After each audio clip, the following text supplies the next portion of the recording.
안녕하세요. 저는 경기도에 살고 있는 40대 초반 여성입니다. 결혼한 지는 8년 정도 됐고, 현재는 6살 난 아들 하나가 있어요. 늦게 귀하게 얻은 아이라 온 집안의 예쁨을 다 받고 있는 아들입니다. 남편은 공기업에 다니고 있고, 저는 원래 작은 회사에 다니긴 했는데, 결혼하면서 그만뒀어요. 남편의 집이 손이 귀한 집인데, 시어머니가 식당을 운영하시는데, 그게 규모가 꽤 컸거든요. 그래서 나중에는 며느리가 했으면 좋겠다고 늘 이야기하셨어요. 남편은 외동 아들이었으니 당연히 그건 저를 이야기하는 거겠고요. 물론 그런 이유도 있긴 했지만 가장 큰 이유는 바로 아이였습니다. 조금 전에 이야기했듯 남편의 집안은 대대로 손이 아주 귀했고 저는 빠르지 않은 나이에 결혼했어요. 사실 그것 때문에 시어머니가 저를 마음에 들어 하지 않으신 것도 있었고 말이죠. 처음 인사를 갔을 때 다른 것보다도 나이부터 물어보셨던 게 기억이 납니다. 올해 나이가 어떻게 되니? 33입니다. 아유, 곧 있으면 노산이네 그려. 처음 보는 자리에서 바로 그런 이야기부터 하셨으니까 말이죠. 사실 인사를 가기 전에 남편에게 어머니가 좀 그러신 편이라고 미리 이야기를 듣고 가긴 했지만 그럼에도 면전에 대고 바로 그런 이야기를 들으니까 당황스럽고 놀랍긴 했었습니다. 결혼하자마자 바로 임신부터 해라. 알겠지? 네? 네. 딱히 엄청난 반대를 하진 않으셨지만 제 나이는 대놓고 마음에 안 들어 하셨어요. 하지만 남편이 이미 저보다 4살이나 더 많았었기에 더 어린 며느리를 보는 건 쉽지 않다는 것도 알고 계신 듯 했습니다. 물론 시어머니의 식당이 잘 되고 있었고 남편이 공기업이라는 안정적인 직장을 다니고 있지만 남편도 곧 40인데 더 이상 미룰 수만은 없는 노릇이니까 말이죠. 그래서 인사를 간 지 얼마 되지 않아 바로 상견례를 하고 날을 잡았어요. 최대한 빨리빨리 그렇게 결혼했습니다. 물론 좋은 점도 있었어요.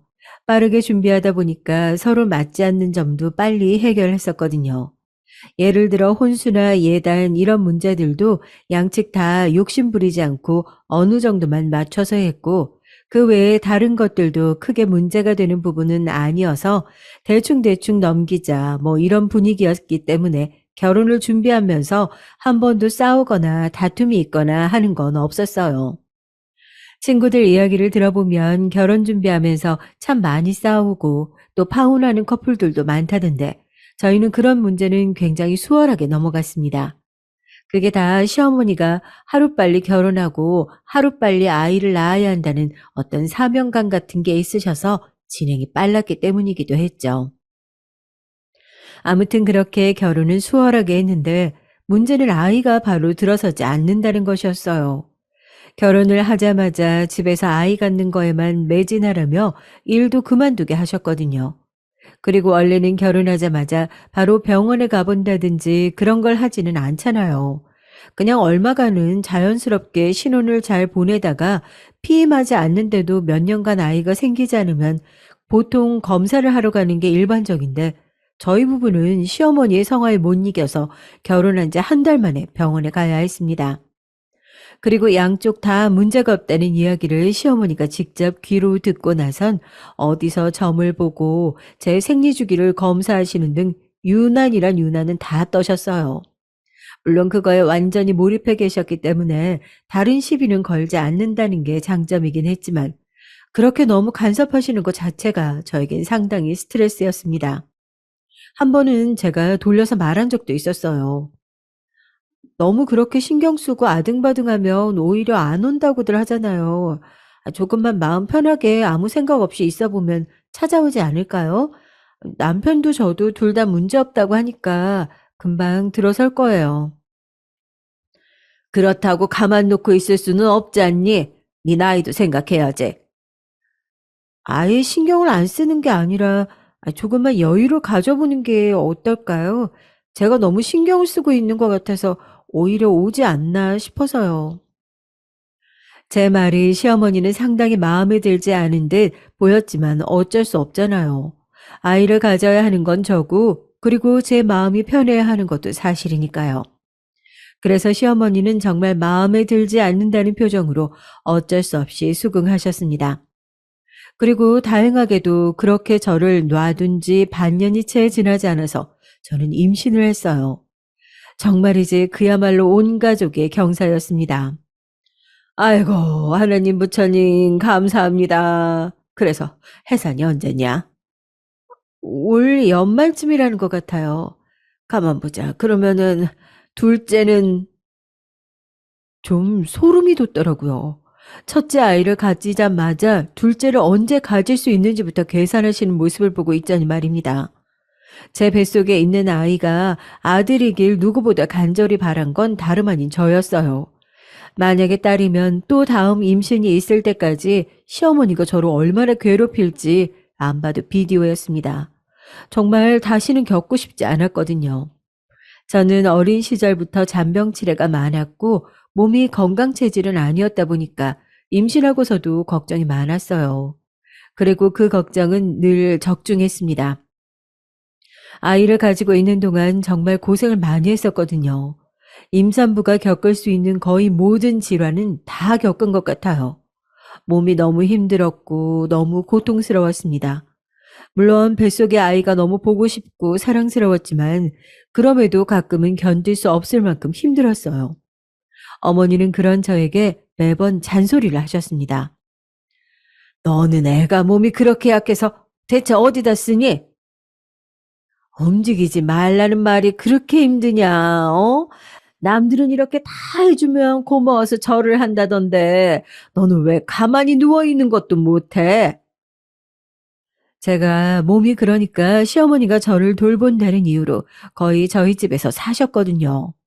아이를 가지고 있는 동안에 말입니다. 그런데 제가 움직이기만 해도 저렇게 버럭 화를 내셨어요. 저는 그때 알았습니다. 가만히 누워있는 일도 보통의 일이 아니라는 걸 말이에요. 그렇게 고단하고 힘든 10개월이 지나고 드디어 아이를 볼 수 있었죠. 이미 성별은 알고 있긴 했습니다. 중간에 한번 물어봤을 때 선생님께서 알려주셨고 저는 그걸 바로 그 누구보다 빠르게 시어머니에게 알렸었거든요. 다음 임신은 정말 죽어도 하고 싶지 않아서 말이죠. 아이고, 됐다, 됐어. 아들이라니.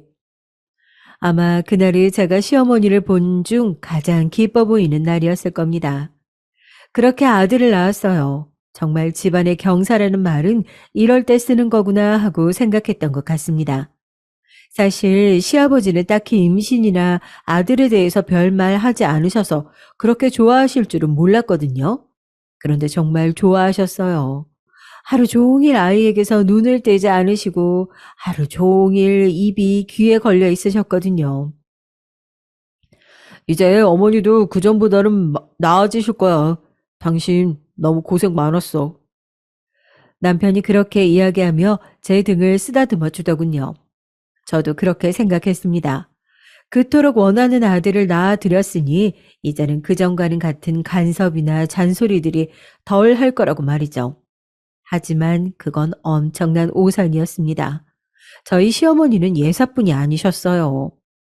기저귀는 뭘 써라, 언제까지는 모유수유해라, 그러면 엄마가 먹어야 할 음식은 이런 것들이 좋고 이런 것들은 먹으면 안 된다. 정말 사사건건 하나하나 다 간섭하셨죠. 둘째도 이제 슬슬 가져야지. 그리고 몸을 푼 지 얼마 되지 않아서 바로 그렇게 이야기를 하시는 거예요. 지금 와서 돌이켜보면 그때 탈출을 했어야 하는 건데 왜 미련하게 아무것도 하지 못하고 그러고 있었는지 정말 후회가 많이 됩니다. 남편은 몰랐는데 정말 회피형 인간이었어요. 딱히 저에게 못하는 건 없었지만 시어머니의 구박이나 과한 요구 조건들에도 시어머니에게 그러지 말라는 말 한마디를 하지 않는 사람이었죠. 시어머니는 그런 아들을 두고 엄마 말 잘 듣는 효자 아들이라고 했지만 제 생각은 달랐습니다. 남편은 귀찮고 번거롭고 괜히 복잡해지는 일에 끼고 싶지 않았던 거예요. 아마 자신의 어머니가 어떤지 알고 있으니 더 그러긴 했겠지만요. 시어머니는 제가 미처 몸을 다 추스리기도 전부터 둘째 이야기를 하시더니 아들이 돌이 다가올 때쯤은 정말 스트레스를 많이 주셨어요. 너도 조금 있으면 노산 아니니? 지금 낳아야 한다. 낳을 생각이 없는 거 아니니? 노력은 하고 있어. 지금 가져야 2살 차이 나고 딱 좋잖니. 볼 때마다 그놈의 임신, 그놈의 아이, 정말 지겹도록 이야기를 해대셨어요. 제가 스트레스성 탈모가 올 지경이었습니다. 아마 그쯤이었을 거예요. 저희 친정엄마가 시어머니의 그 유난을 알게 된 게 말입니다. 너 요즘 안색이 왜 그러니? 아, 한약 먹는 게 있는데 그게 몸에 잘 안 맞나 봐. 자꾸 살이 빠지네. 아, 그러면 그만 먹어야지. 무슨 약인데? 그게 시어머니가 어디서 임신 잘 된다는 한약을 해서 오셨거든요. 하루에 3번 몇 시에 먹어야 하고 이런 게 다 정해져 있는 약이었는데 때마다 전화나 문자로 제가 약을 먹었는지 체크하셨습니다. 시어머니가 지어준 한약인데 임신이 잘 되는 약일걸? 아니, 애 낳은 지 얼마 됐다고 임신을 또 하라고 약을 지어줘. 왜 그렇게 유난을 부려? 손이 귀한 집안이라잖아. 저도 모르게 편을 들고 있더라고요. 시어머니를 위해서라기보다는 그냥 시끄러워지는 게 싫어서 그랬던 것 같습니다. 하지만 그런데도 엄마는 그 상황이 몹시 마음에 들지 않으시는 듯 했어요. 당연한 거죠. 자기 딸이 임신하는 문제로 저렇게 유난인 시어머니에게 휘둘리고 있다는 게 말입니다. 아니, 김서방이 중간에서 뭐라고 안 해줘?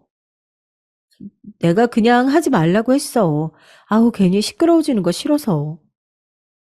그것 또한 거짓말이었습니다. 엄마에게 걱정시키고 싶지 않았거든요. 아마 세상 모든 딸들은 공감할 겁니다. 제 심정을 말이죠. 아무튼 네 몸까지 이렇게 힘들게 만들면서 아이 또 가질 필요 없어. 너도 너무 스트레스 받지 말고 가기 싫으면 그냥 가지 마. 임신 안 된다고 하는데 뭐 어쩔 거야? 그리고 하나 낳았으면 됐지. 또 왜 그렇게 유난을 부린다니? 엄마의 그 말에 눈물이 나올 것 같았지만 정말 혼신의 힘을 다해서 꾹 참았던 것 같아요. 엄마에게 그런 모습을 보여주고 싶지 않다는 그 일념 하나로 말이죠. 그리고 다행인지 불행인지 둘째가 곧 들어섰습니다. 시어머니는 정말 뛸 듯이 기뻐하셨어요. 돌이켜보면 저는 그때쯤 시어머니를 정말 많이 미워하고 원망했던 것 같아요. 기뻐하는 시어머니를 보며 다행이다, 안심이다 이런 생각보다 그 모습이 정말 꼴 보기 싫다는 생각을 먼저 했던 것 같거든요. 그때 제 나이가 이미 노산인 나이로 접어들고 있을 때라 병원에서도 그렇고 더 조심하라는 의사 선생님의 말씀에 정말 시어머니의 그야말로 밀착 케어가 시작됐습니다. 첫째를 가졌을 때보다 한 10배는 더 했던 것 같아요. 저는 정말 스트레스를 많이 받았거든요. 하지만 가만히 누워서 다 해주는데 스트레스 받을 게 뭐가 있냐는 시어머니의 말과 그런 제 심정을 이해하지 못했던 남편 때문에 그 고통은 날로 더 심해졌습니다.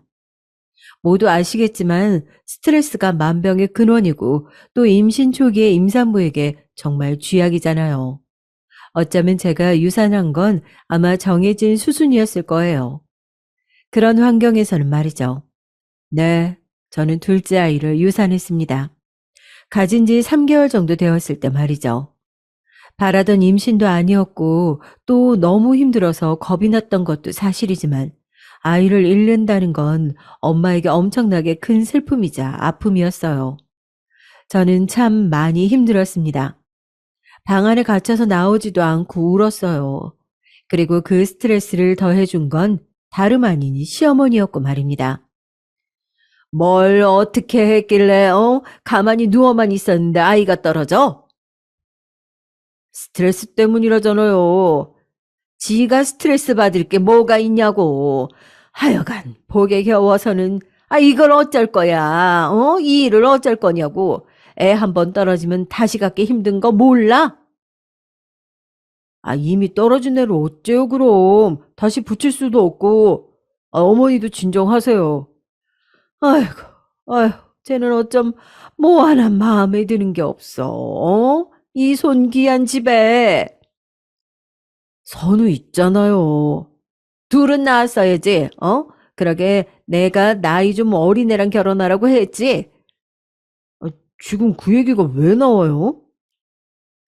시어머니는 며느리를 그야말로 애 낳는 기계, 그 이상도 그 이하로도 보지 않는다는 걸 다시 한번 실감했던 순간이었습니다. 돌이켜보면 저는 그때부터 급격하게 말을 잃었던 것 같아요. 시어머니와 말을 섞기 싫었고, 그러려면 최대한 말을 잘 들어야 했어요. 그래야 두 말을 안 하시고, 그래야 시어머니의 목소리를 더 듣지 않을 수 있었으니까요. 왜 벗어날 생각을 하지 못했는지 지금 생각해보면 그때 제가 그렇게 바보 같을 수가 없어요. 너무 후회가 됩니다. 둘째를 유산하고 한동안 아이가 들어서지 않자 시어머니는 포기를 하신 듯 했습니다. 더 이상 아이 이야기하지 않으셨거든요. 그리고 아들이 자라면서 걷기 시작하고 말을 하고 그런 손주를 보는 재미에 푹 빠지셔서 저에게 더 신경을 안 쓰시기도 했고 말이죠. 그래서 좀 살만하다 싶었던 어느 날이었습니다. 너 이제 가게 나와라. 네? 제가 어머니 가게를요? 아, 언젠가 네가 물려받아야 할 가게인데 이제 슬슬 나와서 일 배워야지. 이제 둘째도 물 건너간 마당에 아, 언제까지 집에서 그러고 놀고 먹을 거야? 앞서 이야기했듯 시어머니는 식당을 운영하고 계셨고 언젠가 그 식당을 며느리에게 물려주고 싶다고 하신 적이 있으셨기 때문에 이런 날이 올 거라고는 생각했지만 아직 시어머니가 정정하셔서 저는 조금 더 뒤가 될 거라고 생각했었거든요. 그리고 최대한 미루고 싶기도 했고 말이죠. 선우가 너무 어리잖아요. 조금만 더 크면요. 시어머니는 네가 하는 일이 뭐가 있냐, 애는 잘 보는 사람에게 맡기면 되지 않느냐 하는 소리를 하셨지만 이번에는 저도 지지 않았습니다. 어디서 보니까 아이가 4살이 될 때까지는 엄마랑 같이 크는 게 정서상 좋다더라고요.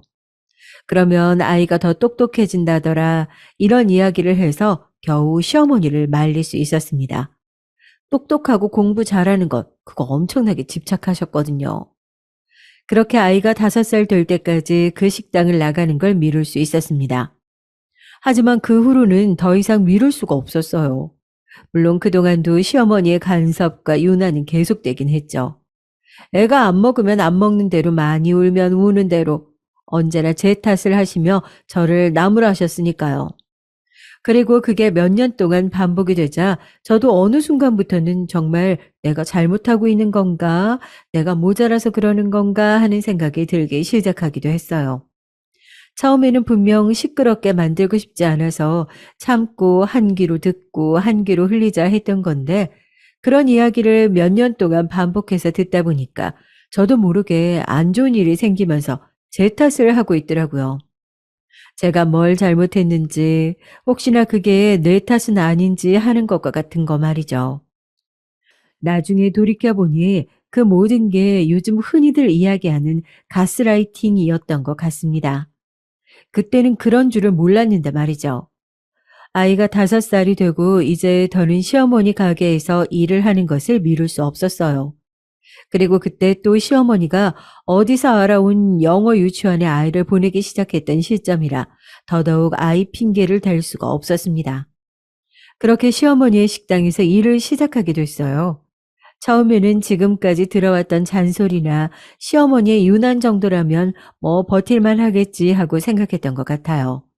하지만 아니었습니다. 식당에서 함께 일하며 하루 종일 붙어 있는 시어머니는 제 상상을 초월하는 분이셨어요.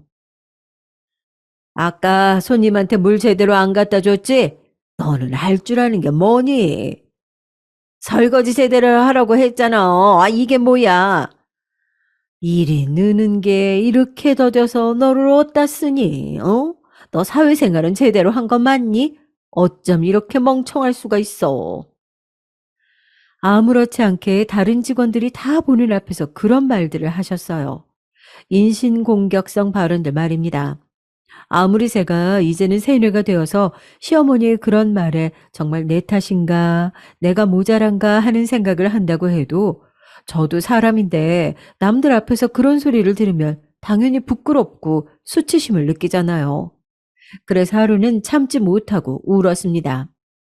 하지만 시어머니는 우는 저를 더 나무랐어요.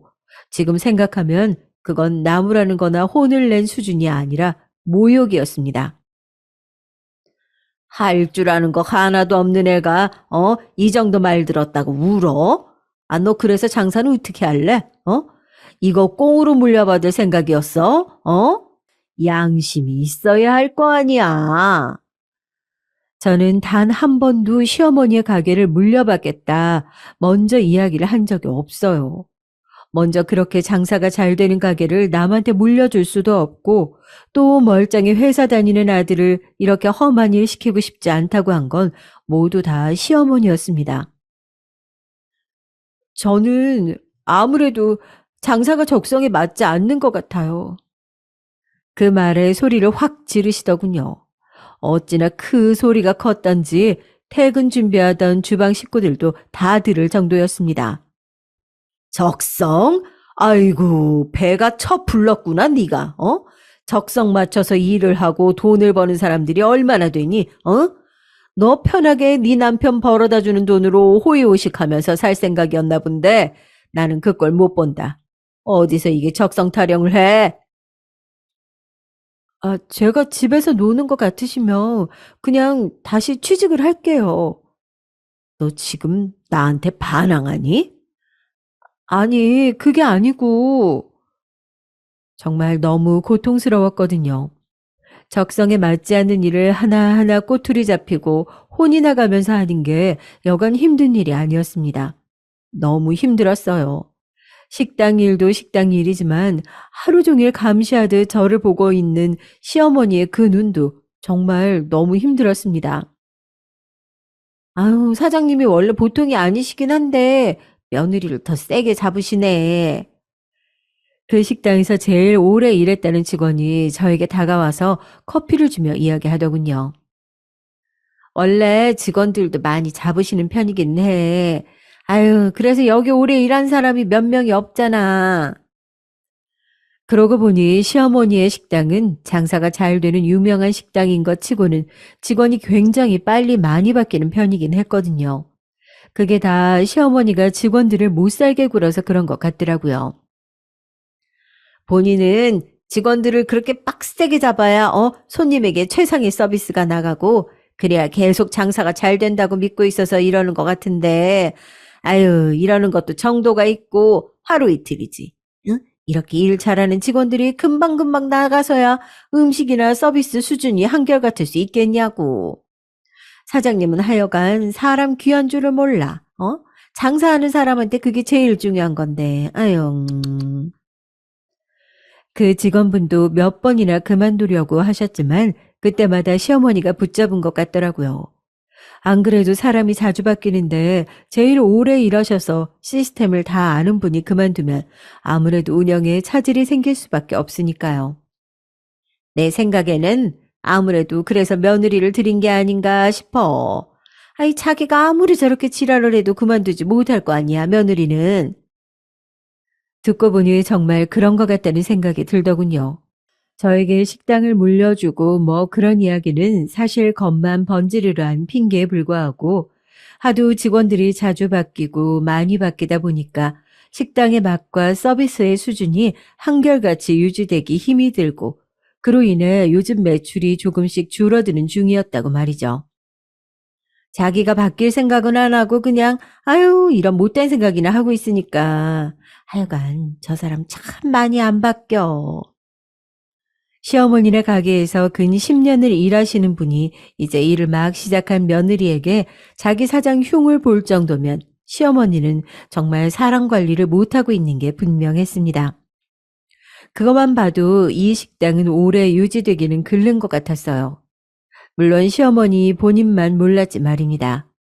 하지만 저는 그런 구체적인 생각보다도 지금 당장 제가 못 견디게 힘든 게 더 컸기 때문에 어느 날은 남편에게 이야기를 했어요. 나 도저히 어머니 가게에서 일 못하겠어. 장사도 너무 적성에 안 맞고 하루 종일 어머님께 감시당하는 것 같은 것도 너무 스트레스야.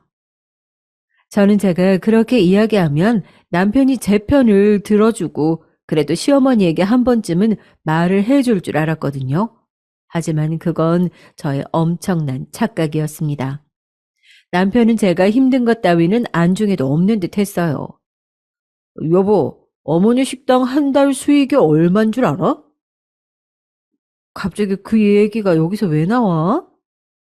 그걸 나중에 당신이 물려받을 건데 당연히 이야기해야지. 어머니 식당으로만 나보다 한 달에 내 월급 2배는 버셔.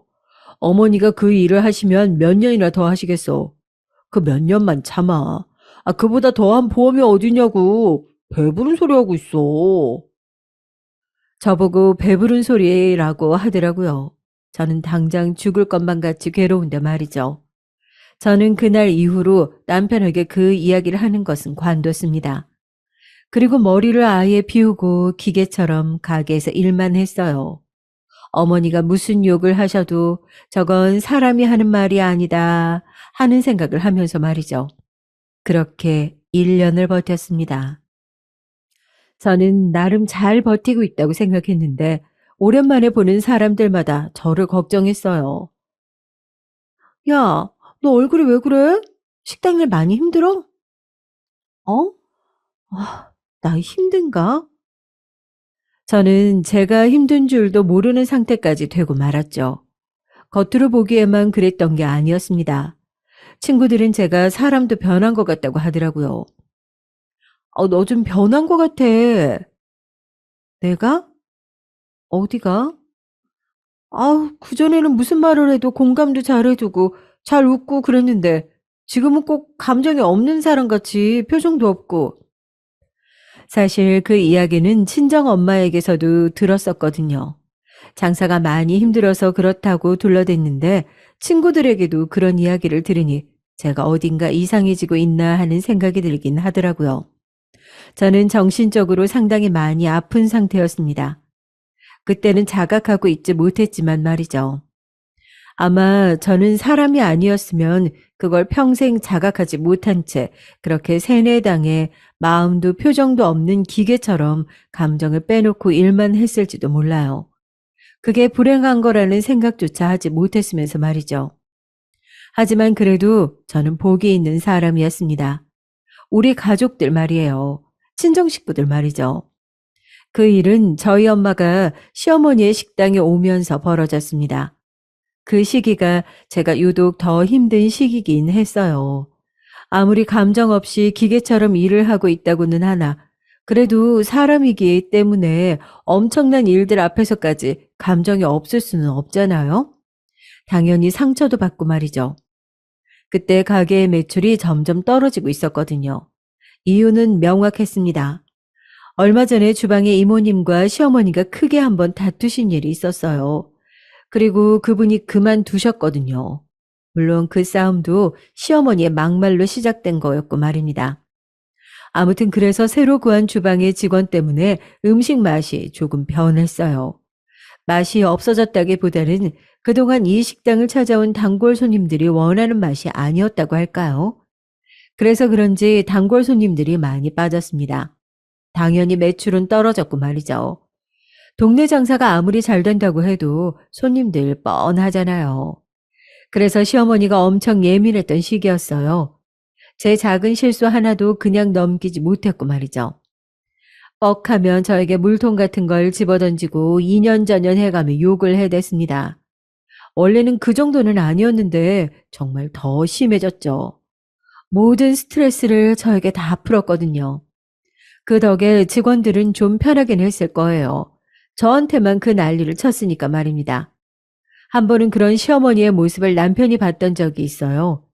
그날은 식당에 손님이 수저가 더럽다며 수저를 바꿔달라는 컴플레인이 있은 날이었거든요. 그 손님이 나가자마자 시어머니는 저에게 숟가락과 젓가락을 던지며 쌍욕을 하셨는데 그때 마침 남편이 식당으로 들어왔습니다. 여보, 저는 내심 남편이 자기 어머니의 이런 모습을 보고 충격을 받아 시어머니에게 화를 내고 저를 감싸주고 당신 앞으로 식당 나오지 말라며 엄포를 놓는 그런 상상을 했어요. 그럴 만한 장면이잖아요. 하지만 남편은 그러지 않았습니다. 어머니, 이 사람이 무슨 잘못을 했는지 모르겠지만, 사람들 앞에서 이러시면 안 돼요. 그리고 사람들이 보지 않아도, 남한테 그렇게 화를 내는 건 옳지 않죠. 거기서 자기 엄마를 달래고 가르치고 있더라고요. 그렇게 말해서 들어먹는 사람이었으면 여태 저한테 그랬겠냐고요. 남편은 그냥 그때도 회피한 겁니다. 본인 눈으로 직접 목격한 이상 어떤 말은 해야겠고, 그런데 일을 크게 만들기는 싫고, 제가 당한 거니 저에게 뭐라 할 수는 없고, 그냥 안 하느니만 못한 짓을 한 거죠. 저는 그 이후로 남편에게 모든 신뢰를 잃었고, 더 이상 남편의 의지가 된다 생각을 단 하나도 하지 않게 되었거든요. 그냥 한 지붕 아래 사는 남자 사람, 그 이상도 이하도 아닌 존재가 되어버린 겁니다. 지금 생각하니 참 바보 같네요. 그 지경이 되었는데도 저는 왜 거기서 탈출하지 못하고 그렇게 당하고만 있었을까요? 새 뇌가 이래서 무서운가 봅니다. 멀쩡했던 저 같은 사람도 그렇게 바보같이 만든 걸 보면 말이죠. 그런 저를 그곳에서 탈출시켜 준 건 다름 아닌 우리 가족이었어요. 제 식구들 말입니다. 제가 그때쯤 너무 스트레스가 극심해서 엄마의 전화도 받지 않고 연락도 하지 않았거든요. 이 일이 없는 것처럼 굴 수는 없었는데 걱정을 끼치긴 싫어서 그냥 피하는 걸 택했습니다. 그런데 마지막으로 본 딸의 모습이 굉장히 좋지 않아 보였는데 연락마저 되지 않으니까 엄만 당연히 딸의 걱정을 많이 하셨어요. 그래서 시어머니의 가게에 찾아오셨습니다. 그리고 그 장면을 목격하고 마신 거예요. 시어머니가 고래고래 소리를 지르며 저에게 쌍욕을 하면서 제 뺨을 올려치는 장면을 말이죠. 그 일이 일어나게 된 사건의 전말은 이러했습니다. 그날은 시어머니의 심기가 매우 불편했어요. 주말이고 원래라면 손님으로 북적여야 하는 시간인데 손님이 몇 테이블 없었거든요. 안 그래도 요즘 손님이 굉장히 많이 빠지고 있는 상태라 예민했는데 그런 상황이니 더 심기가 불편하긴 했을 겁니다. 그런데 손님 한 분이 컴플레인을 거셨어요. 그 손님도 진상 손님이긴 했죠. 나온 음식의 양이 작다며 저를 불러 뭐라고 했거든요. 더 가져다 달라는 말에 제가 죄송하지만 그럴 수 없다를 연발하자 그 손님은 벌떡 일어나서 저에게 삿대질을 하며 소리를 지르기 시작했어요. 종종 그렇게 말도 안 되는 손님들이 있긴 하거든요. 잠시만 참으면 되니까 생각하고 눈을 질끈 감고 있었습니다. 아니, 더 달라면 더 줄 것이지. 뭔 말이 이렇게 많어? 손님 죄송하지만 저희는 정량을 드리고 있기 때문에 추가로 더 드시고 싶으면 추가 금액을 내셔야 가능해요. 그냥 드릴 수가 없습니다. 아유, 이렇게 서비스 정신이 없으니까 주말에도 가게가 텅텅이지, 어? 여기 네 테이블뿐이라. 이렇게 식당이 큰데. 아마 그 말에 시어머니는 이성의 끈을 놓으신 것 같아요. 안 그래도 요즘 손님이 없어서 엄청 예민한 상태였는데 손님이 그 말을 하니 말이죠. 아유, 죄송합니다. 아이고, 더 갖다 드릴게요. 시어머니는 손님에게 그렇게 이야기하고 다른 직원을 불러서 음식을 더 가져다 드리게 시켰어요. 그랬더니 손님은 의기양양해졌습니다. 아이고, 사장님 장사 잘하시네. 여기 직원들 교육 좀 제대로 하세요. 서비스직 하는 사람이 표정이 뚱해서는 이러니 장사가 안 되지. 하며 저를 탓하는 듯한 말을 했어요. 시어머니가 그런 손님에게 알겠다고 하며 고개를 한번 더 숙인 뒤 저를 옆으로 끌고 나오셨습니다. 그리고 순식간이었어요. 제 뺨을 올려친 게 말입니다. 짝 하는 소리가 식당 전체에 울려 퍼지고 저는 아픈 것보다 놀라서 고개를 번쩍 들어서 시어머니를 바라봤어요. 시어머니의 표정은 아주 화가 제대로 나서 이성을 잃은 것 같아 보였습니다. 네 년이 아주 내 식당을 아주 다 말아먹으려고, 어? 내가 생각해보니까 우리 가게 매출이 떨어진 것도 니년이 들어오고 나서부터야. 말도 안 되는 소리였습니다. 주변에 다른 식당들이 생기면서 매출이 점점 떨어지고 있던 차에 주방 이모님이 그만두시면서 맛이 변해서 그렇다는 건 오는 단골 손님마다 하던 말이었어요. 제가 억울해서 뭔가를 말하려던 차에 오히려 그 무례한 손님이 당황한 듯 말을 했어요. 아이, 그렇게까지 하실 필요는 없는데. 진상 손님이 말릴 정도니 말 다 한 거죠. 하지만 시어머니는 그만둘 생각이 없어 보였습니다. 아유, 이 기회에 얘 정신머리 좀 제대로 잡는 거니까 손님 신경 쓰지 않으셔도 됨. 그때였습니다. 엄청나게 큰 소리로 마치 문이 부서질 때 세게 열렸어요. 가게 입구 쪽이 다 유리로 되어 있어서 진짜 마음만 먹으면 부서질 수 있긴 하거든요. 모든 시선이 그 엄청난 소리를 낸 문 쪽으로 향했습니다. 다행히 문은 부서지지 않긴 했더군요. 하지만 저는 그보다 더한 충격으로 그 자리에서 굳을 수밖에 없었어요. 그 엄청난 소리를 내며 가게 안으로 들어온 건 다름 아닌 저희 엄마였기 때문입니다. 지금 이게 뭐 하는 짓이야? 저희 엄마가 원래도 성량이 좀 좋긴 하시거든요. 그런데 작정하고 소리를 질렀으니 귀가 아플 지경의 큰 소리이긴 했습니다. 식당의 모든 사람들이 정말 그야말로 화들짝 놀랄 만큼 말입니다. 그리고 가장 놀란 사람은 저와 시어머니였어요. 저는 그 자리에서 굳었고 시어머니 또한 마찬가지였습니다. 그리고 곧 말을 더듬기 시작하셨어요. 제가 시어머니를 본 역사상 가장 당황한 모습이었거든요. 아유, 사돈, 아유, 여긴 어떻게, 내가 지금 여기를 어떻게 왔는지 그게 중요합니까? 네?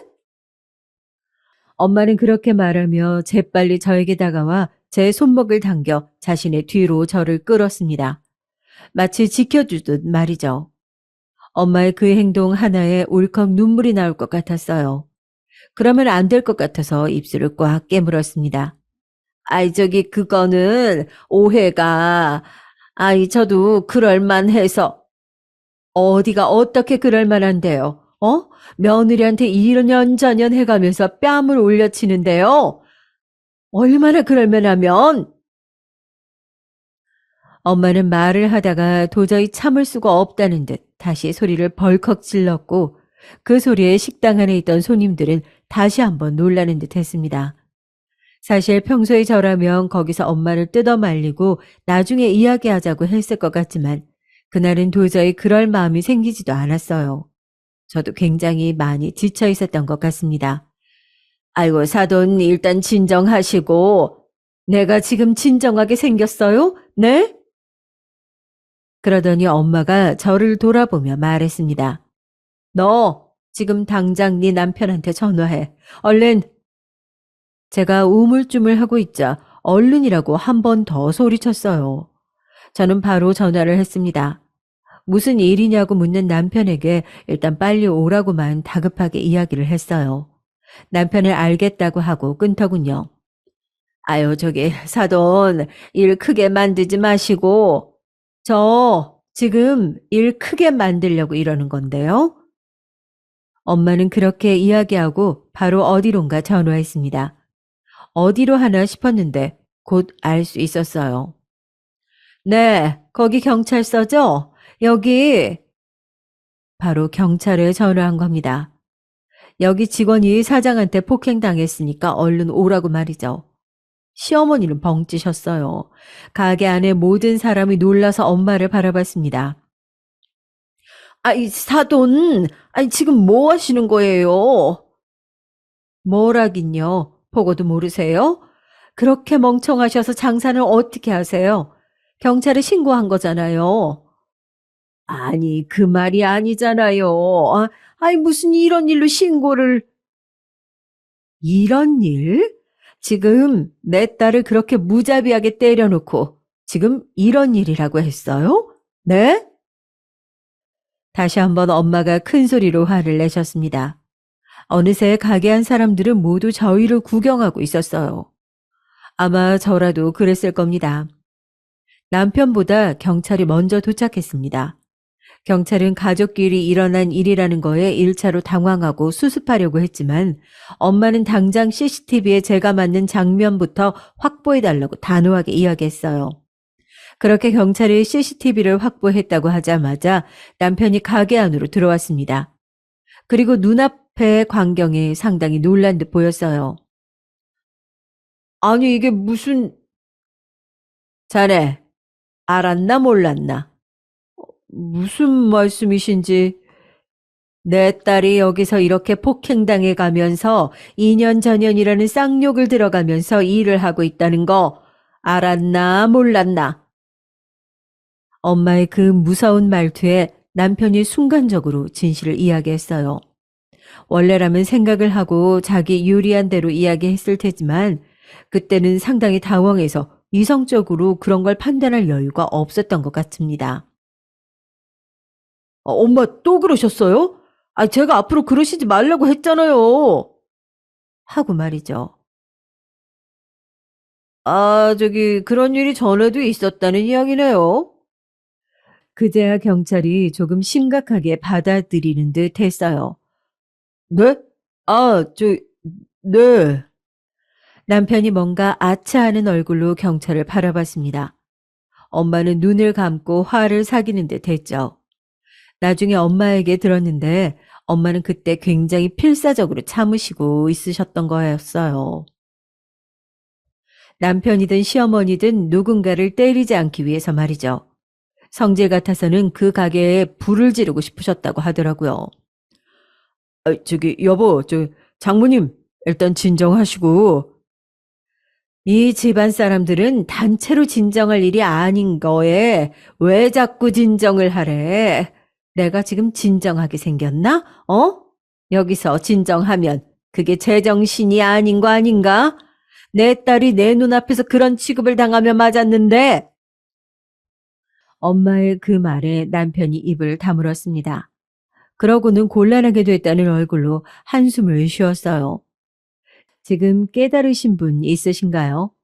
남편은 가게를 들어와서 그 이야기를 들은 뒤 단 한 번도 저에게 괜찮냐는 말을 하지 않았습니다. 그저 이 상황을 어떻게 수습해야 할지 급급할 뿐이었죠.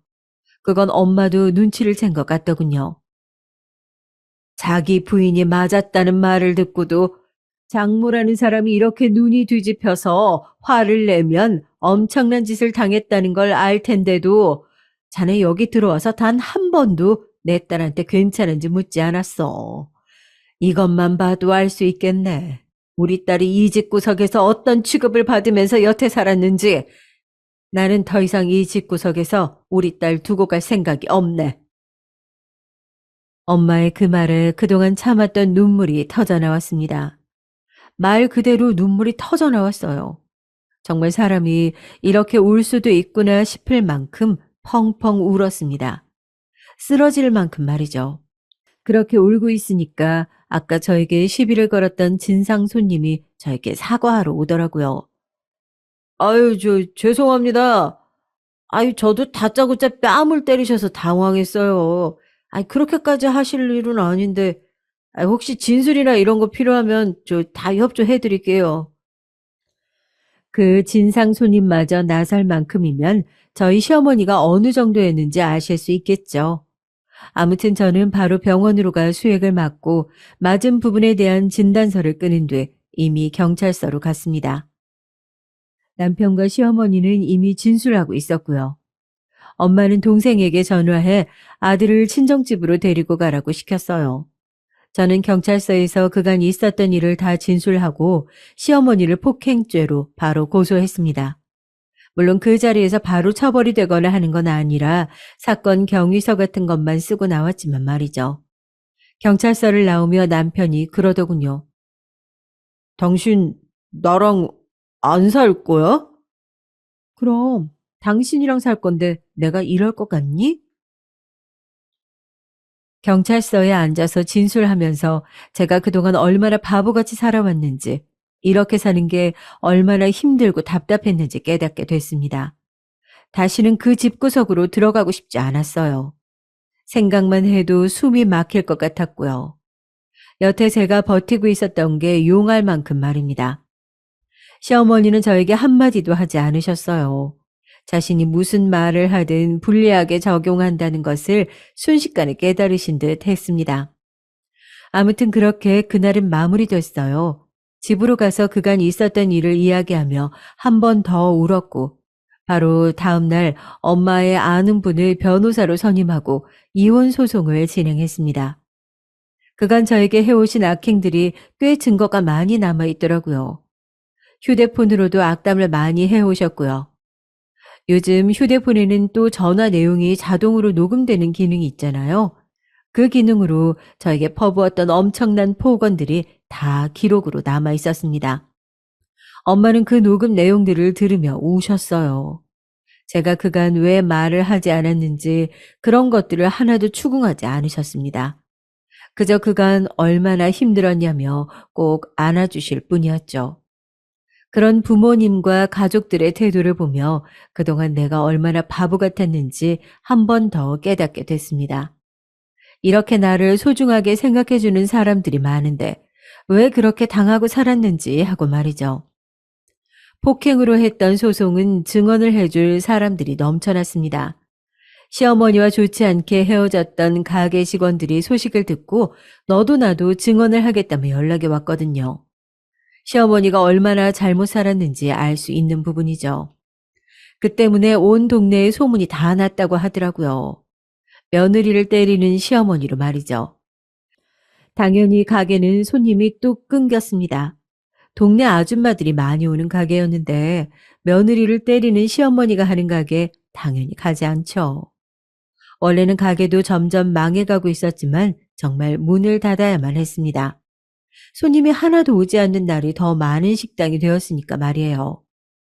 가게 문을 닫던 날 시어머니가 주저앉아 우셨다고 하더라고요. 불쌍하다는 생각조차 들지 않았습니다. 그리고 폭행으로 했던 소송은 시어머니가 저에게 상당한 금액의 위자료를 배상하라는 결과가 나왔어요. 그리고 이혼 소송은 남편 측에서 합의를 제시해 왔습니다. 다른 건 다 포기해도 양육권은 안 돼. 그건 나한테 줘.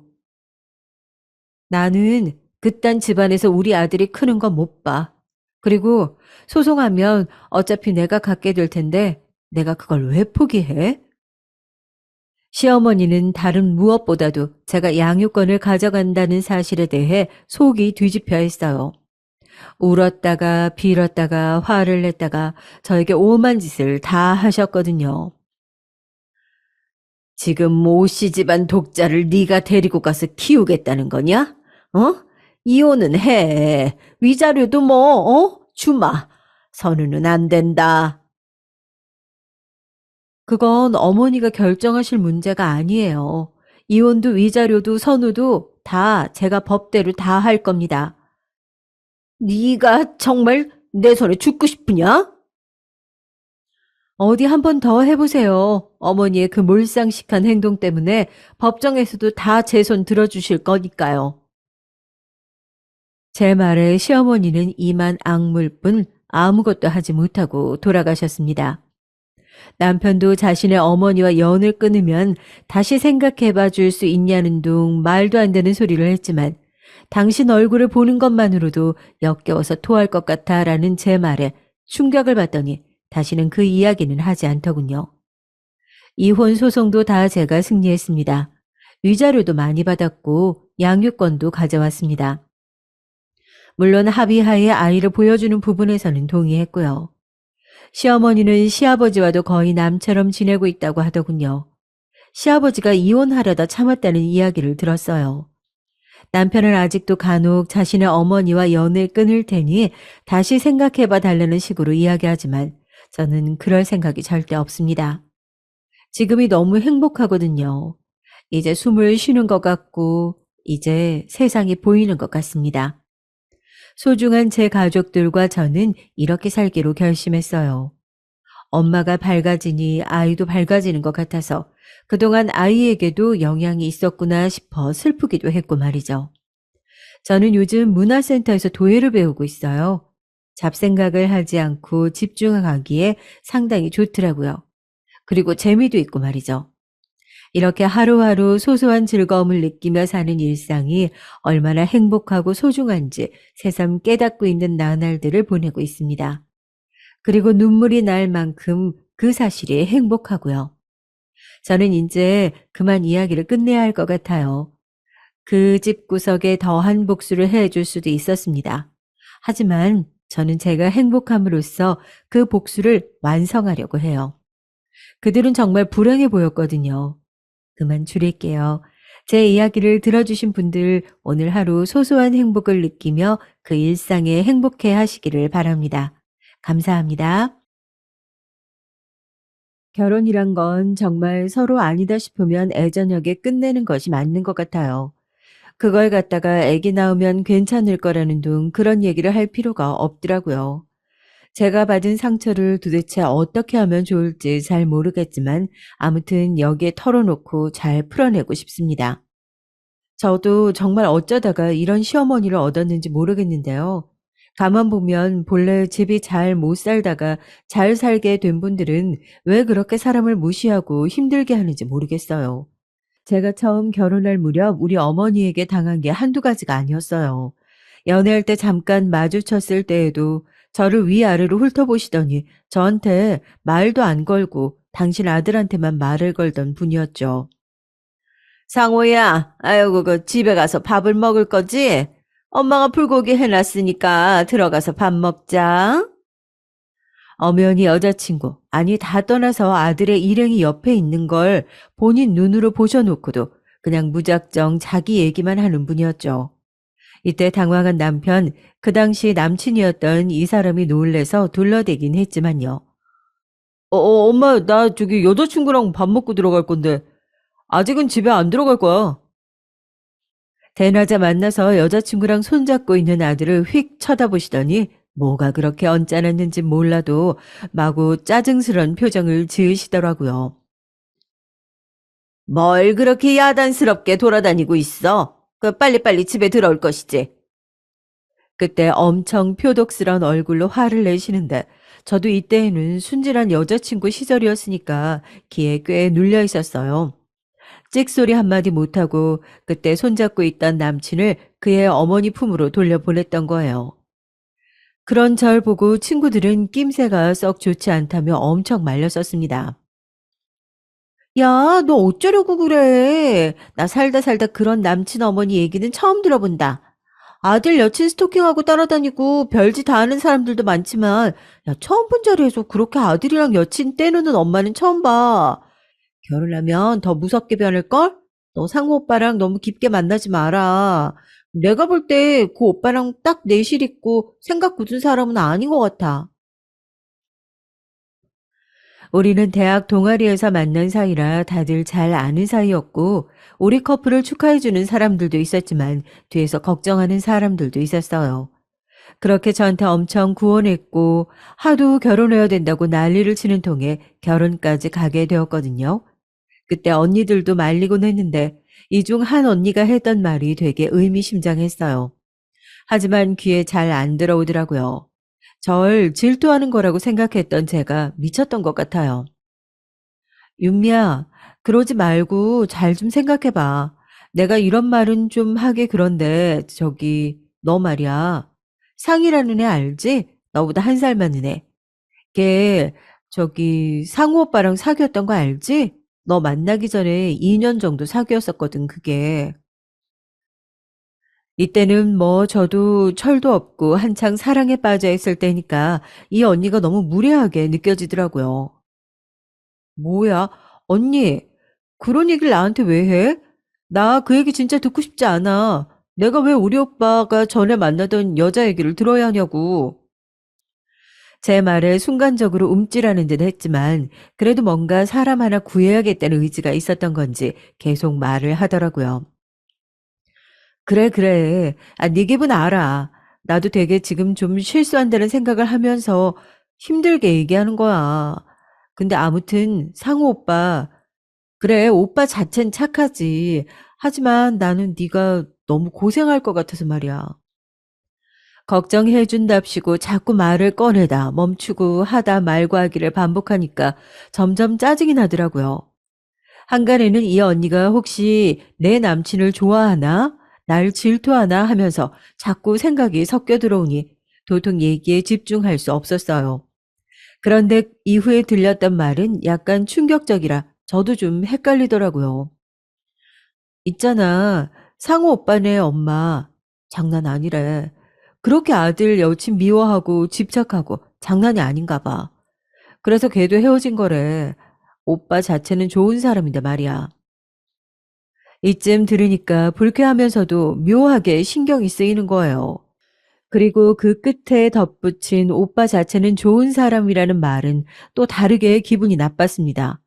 왠지 그 여자한테도 제 남친이 좋은 사람이었다는 말인 것 같아서 여러모로 짜증이 나더라고요. 언니, 나 그런 얘기 그만 듣고 싶어. 일단 결혼하기로 한 건 나고 내가 선택한 거니까 그냥 다 알아서 할게. 피해를 봐도 내가 보는 거고 아니어도 내가 알아서 하니까 그냥 놔두면 안 돼? 아주 톡 속에 경고를 하고는 그렇게 자리를 박차고 나와버렸던 기억이 있는데 결혼하고 나서 보니까 어머니가 확실히 보통은 아니신 거예요. 결혼하고 우리 신혼집에 수시로 들어서시는데 이게 계속 신경 쓰이더라고요. 저도 며칠은 좀 지켜보다가 남편에게 얘기를 했어요. 저기 오빠, 어머니 너무 자주 오시는 것 같아. 저번에 내가 밥도 차려드렸는데 이제 집에 오면 계속 식사하자고 하시고 나보고 어디 나갈 거냐고 물으시더라고. 나도 볼 일이 있는데 어머니가 자꾸 집에 오시니까 나가기가 좀 그래. 그렇게 말을 했더니 남편도 처음에는 신경 쓰는 것 같더라고요. 엄마 자꾸 오셨어? 엄마도 나름 내가 장가 가고 그러니까 좋은가 봐. 근데 우리 윤미는 좀 불편할 수 있겠네.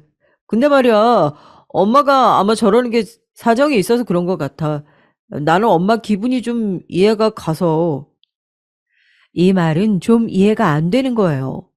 뭔 사정이길래 뭐가 어떻게 이해가 간다고 하는 건지 납득이 잘 안 되더라고요. 그런데 남편이 상견례 때에도 잘 몰랐던 얘기를 갑자기 하는 거죠. 근데 저도 순간적으로 이 말을 들었을 때에는 어머니가 약간은 안쓰럽긴 했어요. 저기, 나한테 남동생이 하나 있어. 그런데 대학생 되자마자 얘가 사고로 하늘나라로 갔거든. 그때 엄마가 얼마나 우셨는지 몰라. 기절하시고 일어나지도 못하고 며칠을 병원에 누워 계셨었어. 정말 나는 그때 우리 엄마도 잘못되는 줄 알았어. 얘기를 들어보니 뭔지 모르겠지만 친구들끼리 놀러 갔다가 아주 큰 사고를 당했었나 봐요. 나도 우리 엄마 아빠 못지않게 가슴에 동생을 묻은 셈이라 마음이 늘 무거워. 우리 가족들 간에는 엄연히 금기되는 얘기라서 말 꺼내기도 힘들고. 그래서 상견례 때도 딱히 얘기를 안 하신 것 같아. 아들 하나 잘 키우겠다고 장모님이랑 장인어른이 말씀하실 때 아, 그때 우리 엄마 많이 씁쓸했을 거야. 그런데 그냥 우리도 딱히 말할 이유를 못 찾겠더라고. 이런 사정을 들으니까 정말 마음이 좋지 않더라고요. 아픈 사연이 있었는데 몰랐구나 싶고 당시 남편은 군대에 있을 때라서 아주 늦게 소식을 들었었나 봐요. 아무튼 여러 사정을 미루어 볼 때 확실히 가슴 아픈 사연이긴 했어요. 그때 운전이 좀 서툰 애가 했었나 봐. 내 동생만 그리 된 게 아니라 거기 타고 있던 애들 다 그렇게 된 거라. 하여간 그때 기억이란 정말 끔찍해. 저기 혹시나 해서 하는 말인데 엄마 아버지 앞에서 그 얘기는 안 하는 게 좋아. 아직도 힘들어 하시거든. 이 말을 듣고 저는 엄마에게 그대로 전했는데 엄마도 듣더니 엄청 놀라시더라고요. 세상에, 그런 일이 있었어? 아유, 니네 시어머니 그 생떼 같은 아들을 대학 들어갈 때까지 키워놓고 어땠겠어. 아유, 너무 힘들었겠다. 그런 것도 모르고 우리는 상견례 때 그냥 눈치 없이 아들 하나 어쩌고 얘기를 했네. 근데 몰랐으니까, 아유, 어쩌냐. 그냥 자식 가슴에 묻으면 어떻게 하냐고. 정말 어찌나 혀를 쯧쯧 차시던지 이러다 우리 엄마 혀가 마르면 어떡하나 싶을 정도로 안쓰러워 하시더라고요. 하여간 저도 이런 얘기를 나누다 보니 마음이 이전과는 좀 달라져서 어머니가 어쩌다가 오셔도 그렇게 싫은 티는 안 내게 됐습니다. 남편도 몇 마디 얹었거든요. 엄마 딴에는 이제 정말 자식이 하나밖에 없잖아. 그러니까 엄마 딴은 나를 장가 보내고 한 게 너무 자랑스러운 거야. 내 동생 분까지 잘 살아줬으면 하는 거고, 그러다 보니 엄마도 어쩔 수 없이 자꾸 들여다보고 신경 쓰나 봐. 엄마 입장에서는 그럴 수도 있는 거잖아. 이 말에 묘하게 설득당해 가지고서는 저도 한동안은 착한 며느리병에 걸려서 어지간히도 신경을 썼었습니다. 괜히 어머니 모시고 어디 영화관도 가고 전시회도 가고 밥도 사드리고 둘이 그렇게 시간을 보냈답니다. 근데 저는 말이에요. 제가 너무 세상 물정을 몰랐던 걸까요? 그렇게 하면 어머니가 저를 좀 기특하게 생각하신다든지 잘해 주실 줄 알았어요. 근데 꼭 그렇게 하지 않으실지 몰라도 적어도 어머니의 그 적적한 마음을 좀 채워드릴 수 있을 거라고 꿈도 아주 야무졌던 것 같아요. 어머니의 그 허한 마음은 한낱 며느리 따위인 제가 아무리 용을 써봤자 뭐 해결이 안 되더라고요. 예, 너는 무슨 물을 틀고 양치를 하냐? 아유, 이거 다 낭비야, 낭비. 얼른 물 꺼. 얘가 무슨 돈을 물 쓰듯이 쓰나 봐, 아주 그냥. 아니, 제 집에서 제가 양치하느라 잠깐 물을 틀었는데 어머니는 그게 그렇게 못 견디시겠나 봐요. 이날은 엄청나게 더운 날이었는데 땀 뻘뻘 흘려가면서 어머니랑 시장도 다녀오고 사시겠다는 거 다 사서 같이 들어드리고 우리 집에 왔거든요. 밥 먹고 얼른 양치하려고 하는데 문 앞에 서 계시던 어머니 표정이 별로 안 좋으신 거예요. 혹시 뭐 화장실 쓰셔야 되는데 급하셔서 그러신가 했거든요. 근데 저보고 물 틀고 양치한다고 저렇게 뭐라고 하시는 거예요. 이때부터 좀 뭔가 이상하다 싶긴 했는데 우리 어머니는 제가 잘한다고 용을 쓸수록 더 만만하게 보시는 것 같은 거죠. 그러면서 몇 번 역성을 들어드렸더니 계속해서 저희 집에 오시더라고요. 저도 직장 다시 알아봐야 하고 자격증도 따려고 하고 집에만 있다고 해서 할 일이 없는 게 아닌데 말이에요. 자꾸 와서 본인이 우리 남편 키우면서 힘들던 얘기, 이런 집 하나 해준다고 고생했던 얘기만 하시더군요. 아유, 우리 상호 데리고 다니면 다들 얼마나 이쁘다고 칭찬을 했는지 몰라. 그렇게 우리 아들이 번듯하게 커가지고는 직장도 다니고 돈도 벌고 결혼도 하고, 아유, 얘가 정말 얼마나 착하는데 지 엄마라면 껌뻑 죽는다니까. 아, 지 아빠한테 저러지도 않아. 이 말 속에 숨어있는 비밀이 하나 있으니 어머니가 묘하게 아버님을 견제하고 무시하시는 듯한 말씀이더라고요. 어머니는 아버님이랑 늘상 안 맞는다면서 툭 하면 험담을 하셨어요. 나는 상호 아빠랑 진짜 못 살아. 아유, 옛날부터 얼마나 트집을 잡고 돈도 안 주던지. 내가 조금만 더 있다가 손주 보면 그때는 이혼할 거야. 그러면서 그렇게 아버님 싫다고 하시더군요. 하여간 환갑이 넘은 어르신 얘기 들어드리는 것도 하루 이틀이잖아요. 저는 이제 막 30 넘었을 때인데 우리 엄마도 저렇게 안 다니는데 어머니 시중 들어드리려니까 너무 힘들더라고요. 하지만 이런 말을 계속해도 남편은 비슷한 반응만 하는 거예요. 우리 엄마가 많이 힘들고 고생해서 그래. 아, 자식 하나 보내놓고 마음이 힘드니까 어떻게든 위로받고 싶어서 그런가 봐. 그런 역할을 아버지는 해주시지 않았거든. 애 하나 때문에 뭐가 그렇게 유난이냐, 또 낳으면 되지 않냐, 이런 망언을 하셨었나 봐. 저도 이 말은 좀 심한 것 같아서 움찔하더라고요. 어쩌다 그런 말씀을 하신 거냐 했더니 남편은 어머님, 아버님 양쪽의 자식이라서 그런지 다시 금방 편을 들긴 했어요. 뭐 아버지도 생각은 있으니까 그랬겠지. 엄마가 그때 정말 좀 이런 말은 뭐하지만 죽은 아들 따라가겠다면서 정신을 못 차리셨어. 그런 엄마를 아빠가 뒤에서 끌어안고 말리고 달래면서 애는 또 낳으면 된다. 당신이 이러면 안 된다고 하고 말리셨던 거야. 나도 시간이 한참 지나서 작은 아버지께 들은 얘기야. 우리 아버지는 본인 얘기를 잘 안 하시거든. 근데 엄마는 그때 보통 정신이 아니었는데 저런 말을 대강 듣고 꽤 상처가 되셨나 봐. 아휴, 이 얘기를 들으니 양쪽이 다 짠하게 느껴지더라고요. 하지만 저는 이쯤에서는 어느 정도 이 얘기를 구분지어서 들어야 했어요. 두 분의 사정이 짠하고 이 가족 안에 있는 이런 슬픈 사연은 결코 평범하지는 않았어요. 그런데 결과적으로 말이에요. 그게 저랑 어떤 상관이 있던 걸까요? 어머니가 아들을 일찍 잃으신 건 안 된 부분이긴 하지만 이제 막 결혼해서 같이 살고 있는 제가 이 짐을 짊어져야 하는지 정말 모르겠더라고요. 남편에게 몇 번이나 이걸 물으려고 하다가 왠지 섣불리 잘못 얘기를 건네면 상처가 될까 싶어서 말을 하지 못했어요. 고민하다가 엄마한테 한마디 했더니 엄마는 일단 어머니 쪽을 감싸시더라고요. 아휴, 그래도 네가 이해를 좀 해. 아유, 니네 어머니 그런 거 뭐 얼마나 가시겠니? 아들 장가 보낸 지 얼마 안 됐잖아.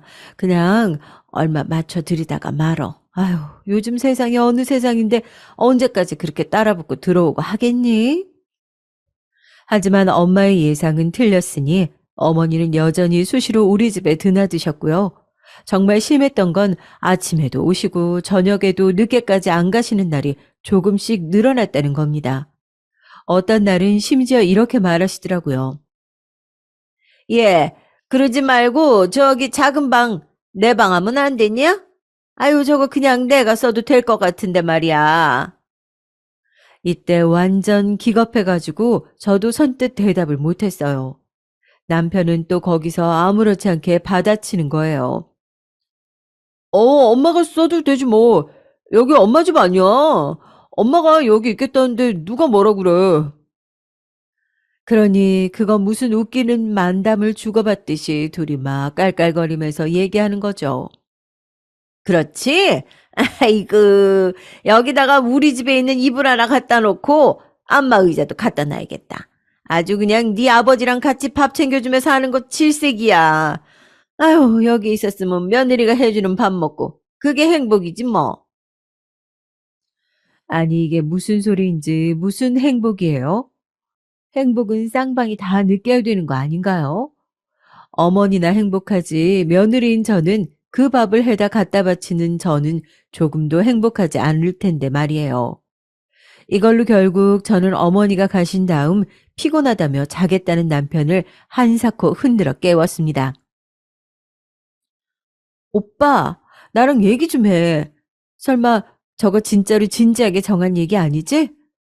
저 방을 정말 어머니 방으로 쓸 거야? 애기 방으로 우리가 정한 거잖아. 그러자 남편은 무척 피곤해하면서 뭐 그걸로 자기를 깨우냐는 반응인 거죠. 아, 왜 그래? 잔다는 사람 붙잡고. 아, 애기 방 쓰면 되지 뭐. 우리 아직 애기 없잖아. 애기 태어날 때까지만. 엄마 거기 있어도 나쁠 거 없지. 우리 엄마 전혀 신경 쓸 것도 없고 손도 안 가는 사람이야. 엄마는 아무거나 다 잘 먹고 잘 맞추는 편이야. 엄마 적적해서 저런 거잖아. 이 순간 저는 참던 모든 것들이 폭발하면서 정말 어디 핏줄이라도 터진 게 아닌가 저도 모르게 관자놀이를 만져보게 되더라고요.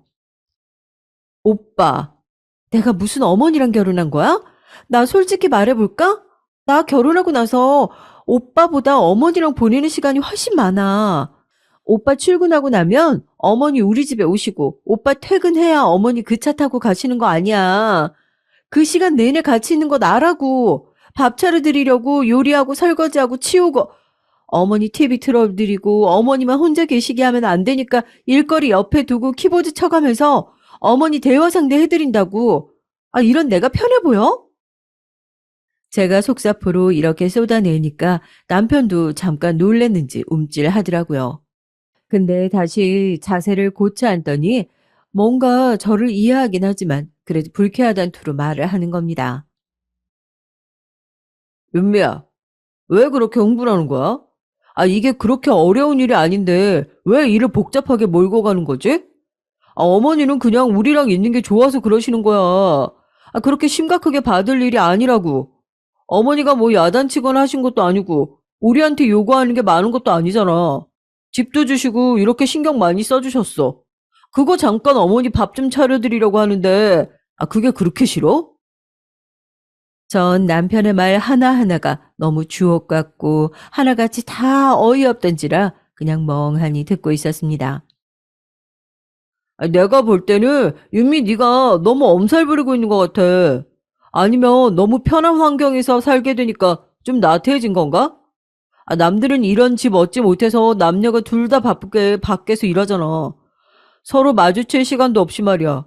그런데 우리는 어머니가 평소 만들어 두신 재산으로 이렇게 좋은 집도 얻고 그 집에서 시간도 여유 부리면서 살 수 있어. 그럼 조금씩 작은 거에 감사하면서 살면 안 되는 거야? 하마터면 저는 이렇게 청산유수인 자기 입장에 맞춘 말을 할 때만 쉽게 말이 흘러가는 남편에게 또 속아 넘어갈 뻔했어요. 결국 자기는 조금도 손해를 안 보겠다는 거잖아요. 어머니랑 종일토록 시간을 보내는 내내 어떻게 하루를 살고 있는지 얘기해줘도 귓등으로도 듣지 않았습니다. 오빠, 얘기 은근슬쩍 넘기지 마. 그럼 오빠도 우리 엄마랑 종일토록 붙어 있어 볼래? 저번에 반나절 엄마랑 쇼핑몰 갔을 때에도 오빠 계속 하품하고 그랬잖아. 그거 하나 못 버텨서 그렇게 죽을 상을 해놓고 어떻게 나보고는 본인 엄마랑 계속 붙어있게 만들어? 이때 남편은 괜히 발끈하는 거예요. 자기가 뭔가 막다른 골목에 몰렸다고 생각했는지 엄청 고집을 부리더라고요. 솔직히 이런 모습을 너무 늦게 보게 된 것 같아서 좀 후회스러웠습니다. 윤미 너 생사람 잡지 마. 내가 언제 장모님이랑 같이 있을 때 지루했어? 그날은 그냥 다들 피곤해했잖아. 나는 전날 야근했고 그날 네가 꼭 구태여 장모님이랑 거기 냄비 사러 가야 된다고 해서 운전해서 힘들게 모셔다 드린 거야. 너는 왜 그런 거 고마운 건 모르고 나한테 따지기만 하냐? 아니, 애시당초에 우리가 왜 이런 문제로 싸워야 되는 거야? 이게 싸울 일이야? 진짜 너무 한심한 일 아니냐? 이러면서 묘하게 모든 잘못을 저한테 있다는 식으로 몰고 갑니다. 이거 정말 좀 아니다 싶어서 씩씩거리다가 저도 크게 한마디 했어요. 오빠가 뭐라고 하던 간에 나는 이제 좀 그만하고 싶어. 어머니가 계속 오시겠다고 하면 어쩔 수 없는데 나는 집에 없을 거야. 내일부터 나는 자격증 학원 등록할 거고 도서관도 다니고 취업 활동도 할 거야. 원래 진즉부터 할 거였는데 어머니가 자꾸 오시는 바람에 너무 늦어졌어. 솔직히 좋은 마음으로 어머니와 다니는 것도 하루 이틀이지. 벌써 거의 2달이 다 됐다고. 이런 거 오빠는 나한테 고마운 마음도 없어? 남편은 이때 완전히 화난 듯한 얼굴로 저를 응시하더니 머리가 아프다며 바로 이불을 뒤집어 쓰더군요. 그러고 그 다음날 뭐가 그렇게 기분이 나쁜지 차려준 밥도 먹는 둥 마는 둥 하고 나가버렸습니다. 근데 너무 어이가 없는 게 그러고 출근하는 길에 자기 엄마한테 미주알 고주알 다 일러 바쳤나 봐요. 얼마 안 되어서 제가 나가려고 하는데 어머니가 또 집에 들이닥치신 겁니다. 전 얼마 전부터 준비해왔던 얘기를 용기 내서 말했고요. 곧바로 무시를 당했습니다.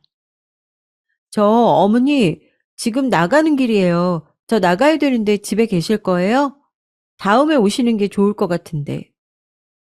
이 말을 하는 저를 어머니는 아주 도끼 어린 눈으로 흰자만 거의 보일 정도로 무섭게 노려보시는 거예요.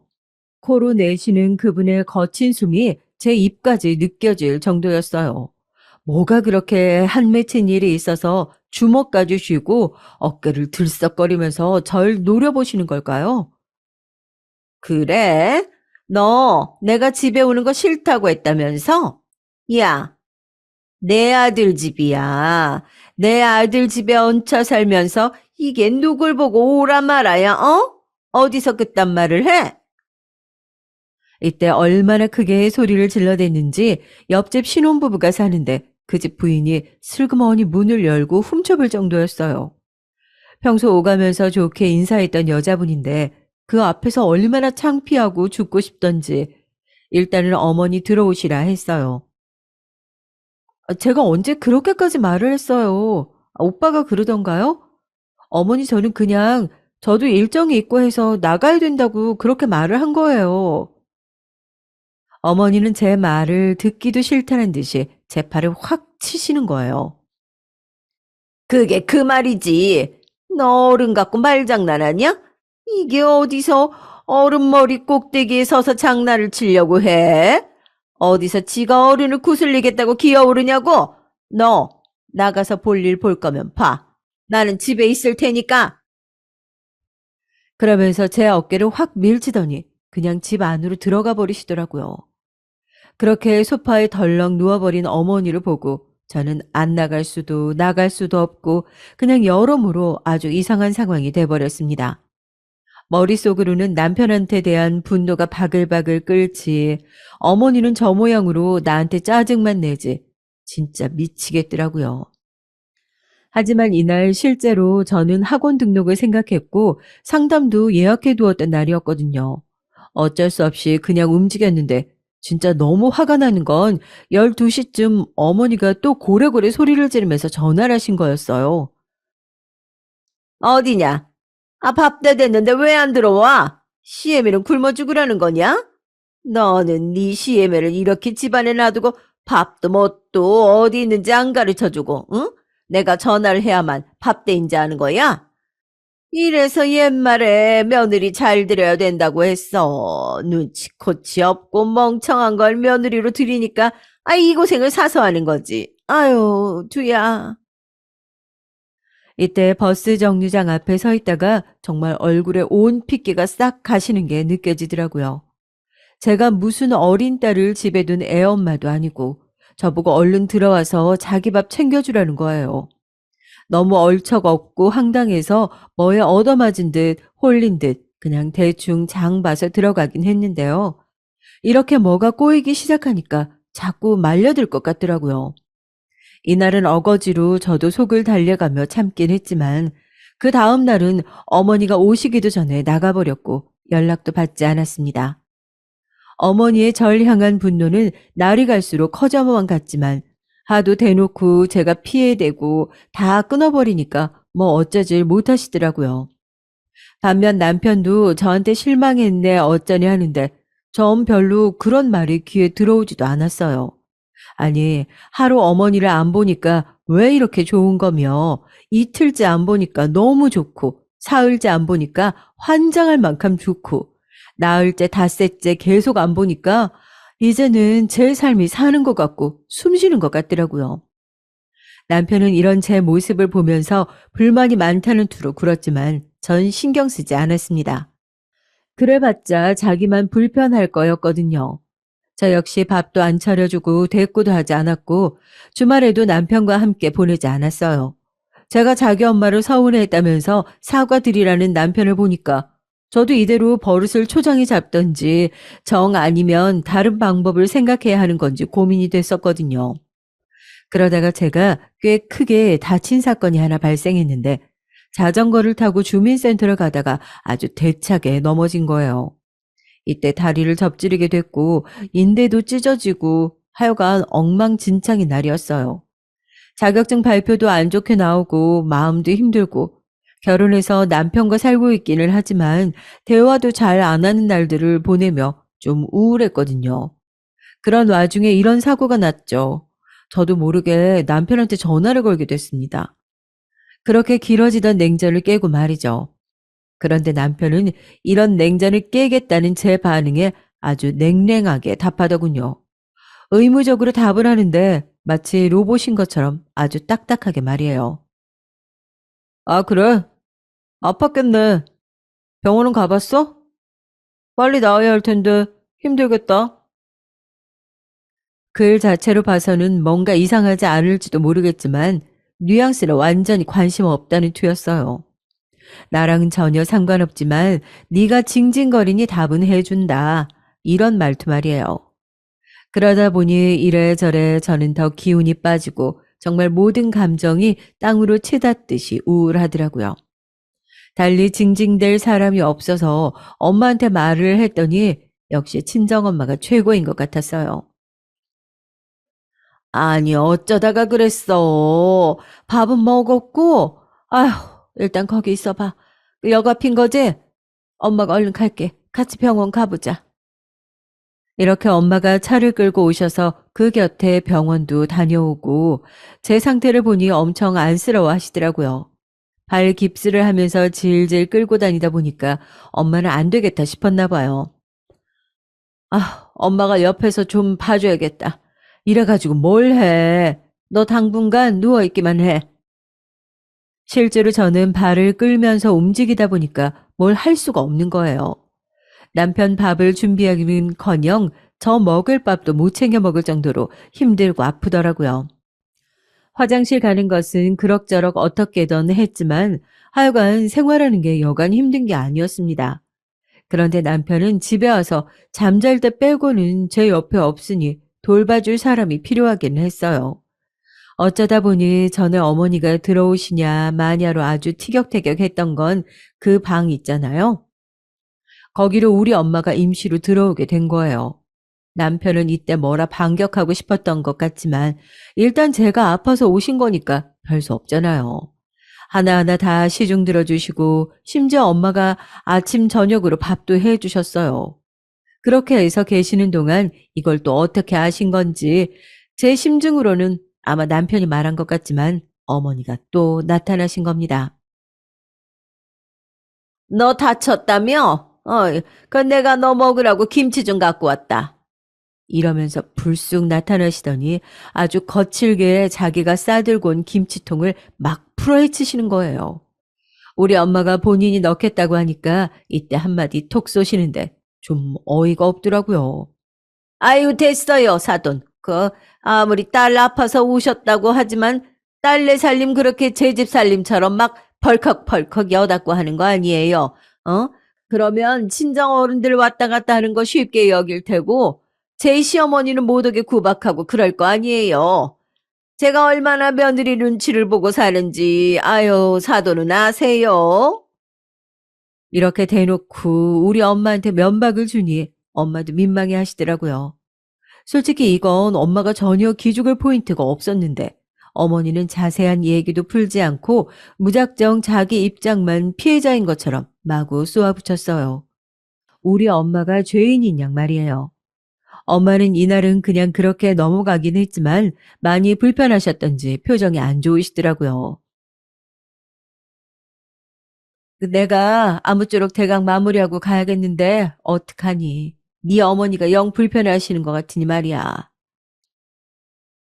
그런데 우리 엄마가 뭐가 그렇게 신경 쓰고 죄인처럼 굴어야 하는지 너무 화가 나는 거죠. 어머니는 몇 달을 매일같이 여기 출근 도장 찍으시는 데다가 다른 사정도 아닌 제가 아파서 우리 엄마가 와 계시는 거잖아요. 근데 그게 그리 못마땅하셨는지 아주 심술궂게 그 뒤로 매일 오시는 거예요. 아주 잘 걸렸다 싶으셨던 거죠. 이쯤 보니 남편은 정말 무슨 출근길에 제 엄마한테 다 일러바치는 모양이었습니다. 집에서는 한마디도 않고 그냥 조용히 밥 먹고 쓱 일어나더니 얼마나 일찍 다 일러댔으면 오전 10시쯤에는 꼭 저한테 전화가 걸려오더라고요. 오늘도 니네 엄마 있냐?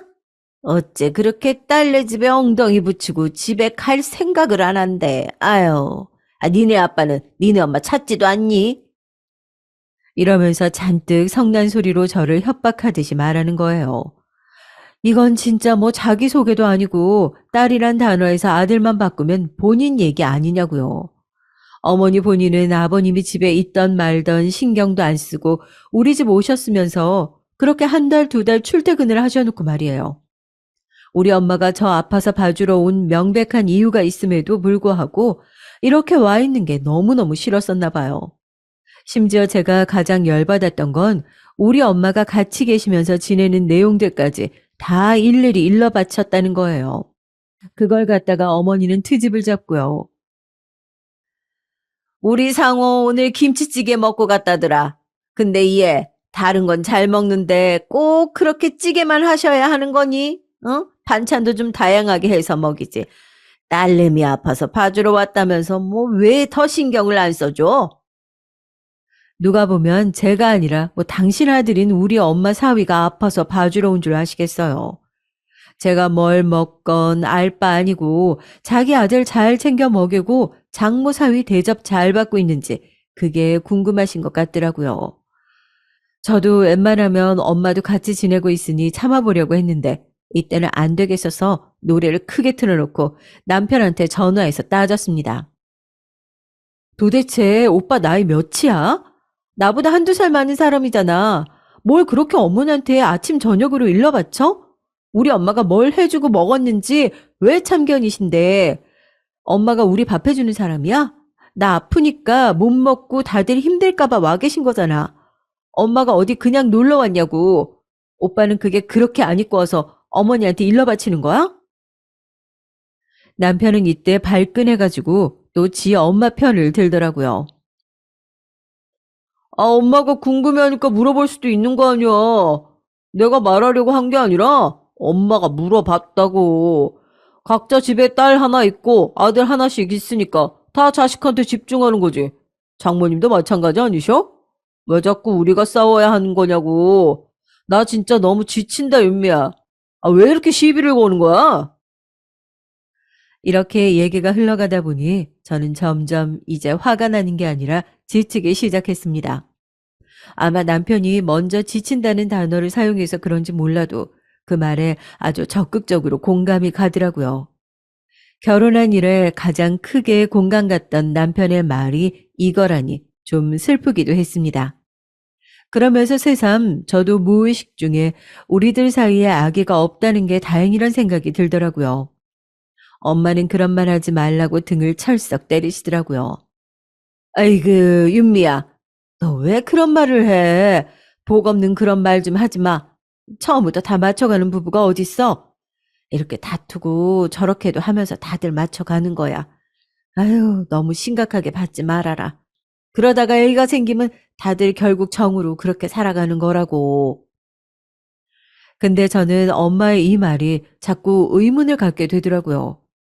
아기가 있으면 잘 살아가게 된다니. 둘 사이에 서로를 향한 배려는 하나도 없고 꼭 뭔가 이유가 되는 게 있어야만 같이 잘 살게 되는 건 이상하잖아요. 적어도 결혼 전 남편은 저에게 그런 어떤 대가가 필요한 사람은 아니었거든요. 그렇게 말을 하니 제 안에서 더 확고해졌던 게 이 사람과의 사이에서 제가 아이를 갖고 싶은지 아닌지 질문하게 되었다는 겁니다. 주변을 보니까 아기가 생기는 순간 정말 이러지도 저러지도 못하더라고요. 일단 이걸 걱정한다는 자체가 저도 많이 지치고 남편에게 기대고 뭐고 떨어졌다는 걸 의미하는 것 같더라고요. 그쯤 되니 퇴근해서 들어오는 얼굴만 봐도 알 수 없는 짜증이 밀려오고 우리 엄마한테 대충 인사만 하고 지 방으로 들어가 버리는 그 모습하며 그냥 모든 게 다 싫어지기 시작했습니다. 엄마가 해주는 밥도 먹고 나가는 주제에 말이에요. 딸내 부부의 이런 모습을 계속 지켜봐야 했던 엄마의 마음이 어땠을지 이제서 생각하니까 정말 상상하기도 싫으네요. 특히 그날 아침의 일은 두고두고 잊을 수가 없고 제가 이혼을 진행하게 된 본격적인 계기가 돼버렸습니다.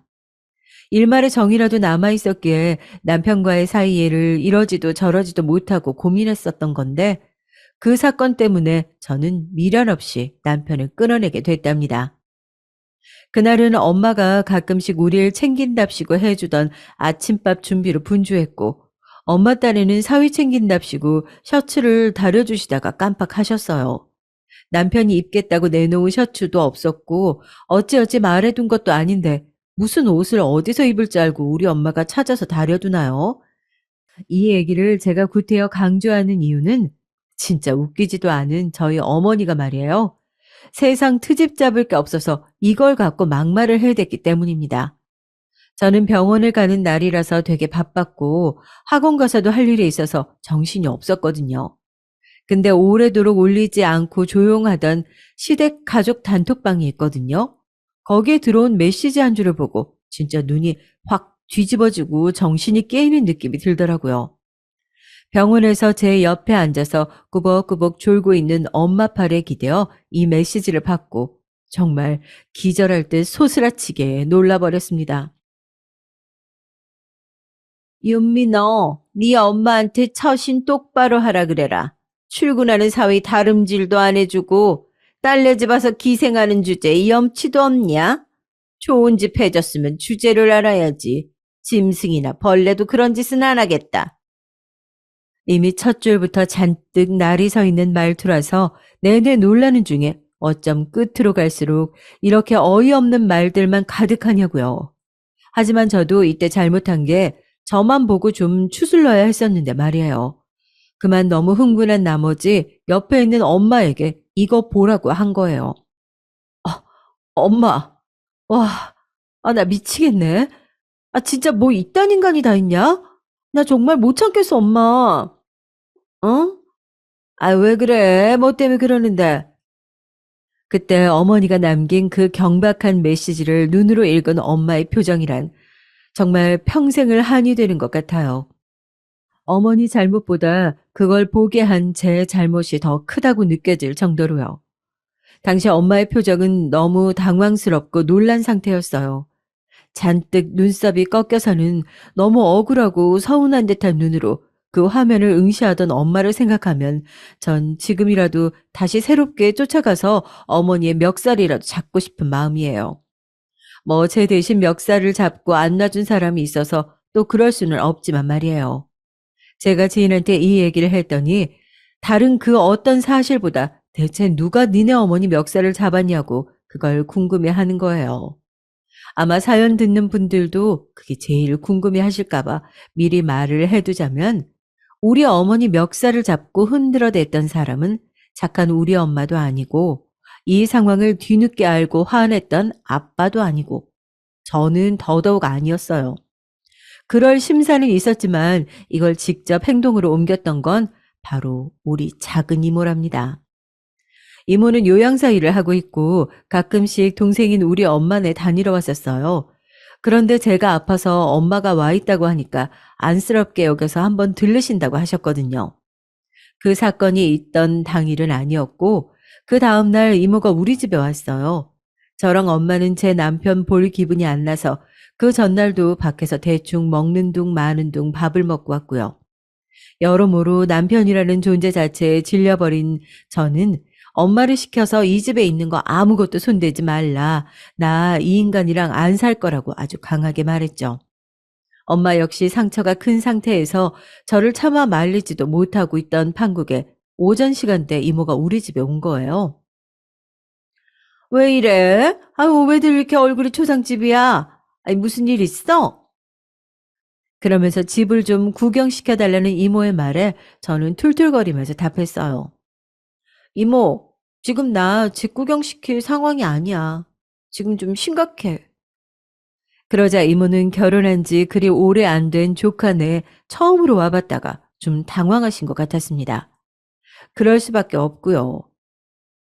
이게 무슨 말이야? 왜 그러는데? 이모 말에 저도 갑자기 좀 억눌려 있던 것들이 왈칵하고 올라오면서 그냥 막 털어놓고 싶더라고요.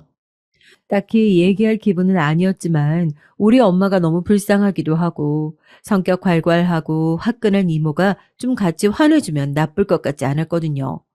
욕이나 시원하게 하고 그냥 있잔 생각으로 저도 주저리 말을 했는데 전 정말 큰 뭔가의 파장을 상상치도 않고 얘기한 거였어요. 근데 이게 그렇게 큰 일을 불러올 줄이야. 우리 이모는 정말 막을 수가 없는 무조건 앞으로만 전진하는 기차 같은 사람이었더라고요. 그래서 엄마가 옆에서 그렇게 쉬쉬거리면서도 제 등짝을 마구 때려댔나 봐요. 뭐야? 에라이, 누구야? 웬 년이야? 내가 제대로 잡아서 아주 숨도 못 쉬게 해버릴 거야. 누구냐고? 어디서 뭐 하는 데인데? 그러면서 이모가 엄청 성질을 내면서 씩씩거리시는데 막 저도 그때부터 약간 두근두근 한 거예요. 그냥 같이 욕해주고 화내주고 그러고 넘길 정도가 아닌 상태였거든요. 이모 잠깐만. 왜 그렇게 흥분해? 우리도 지금 머리 복잡하단 말이야. 좀 진정해.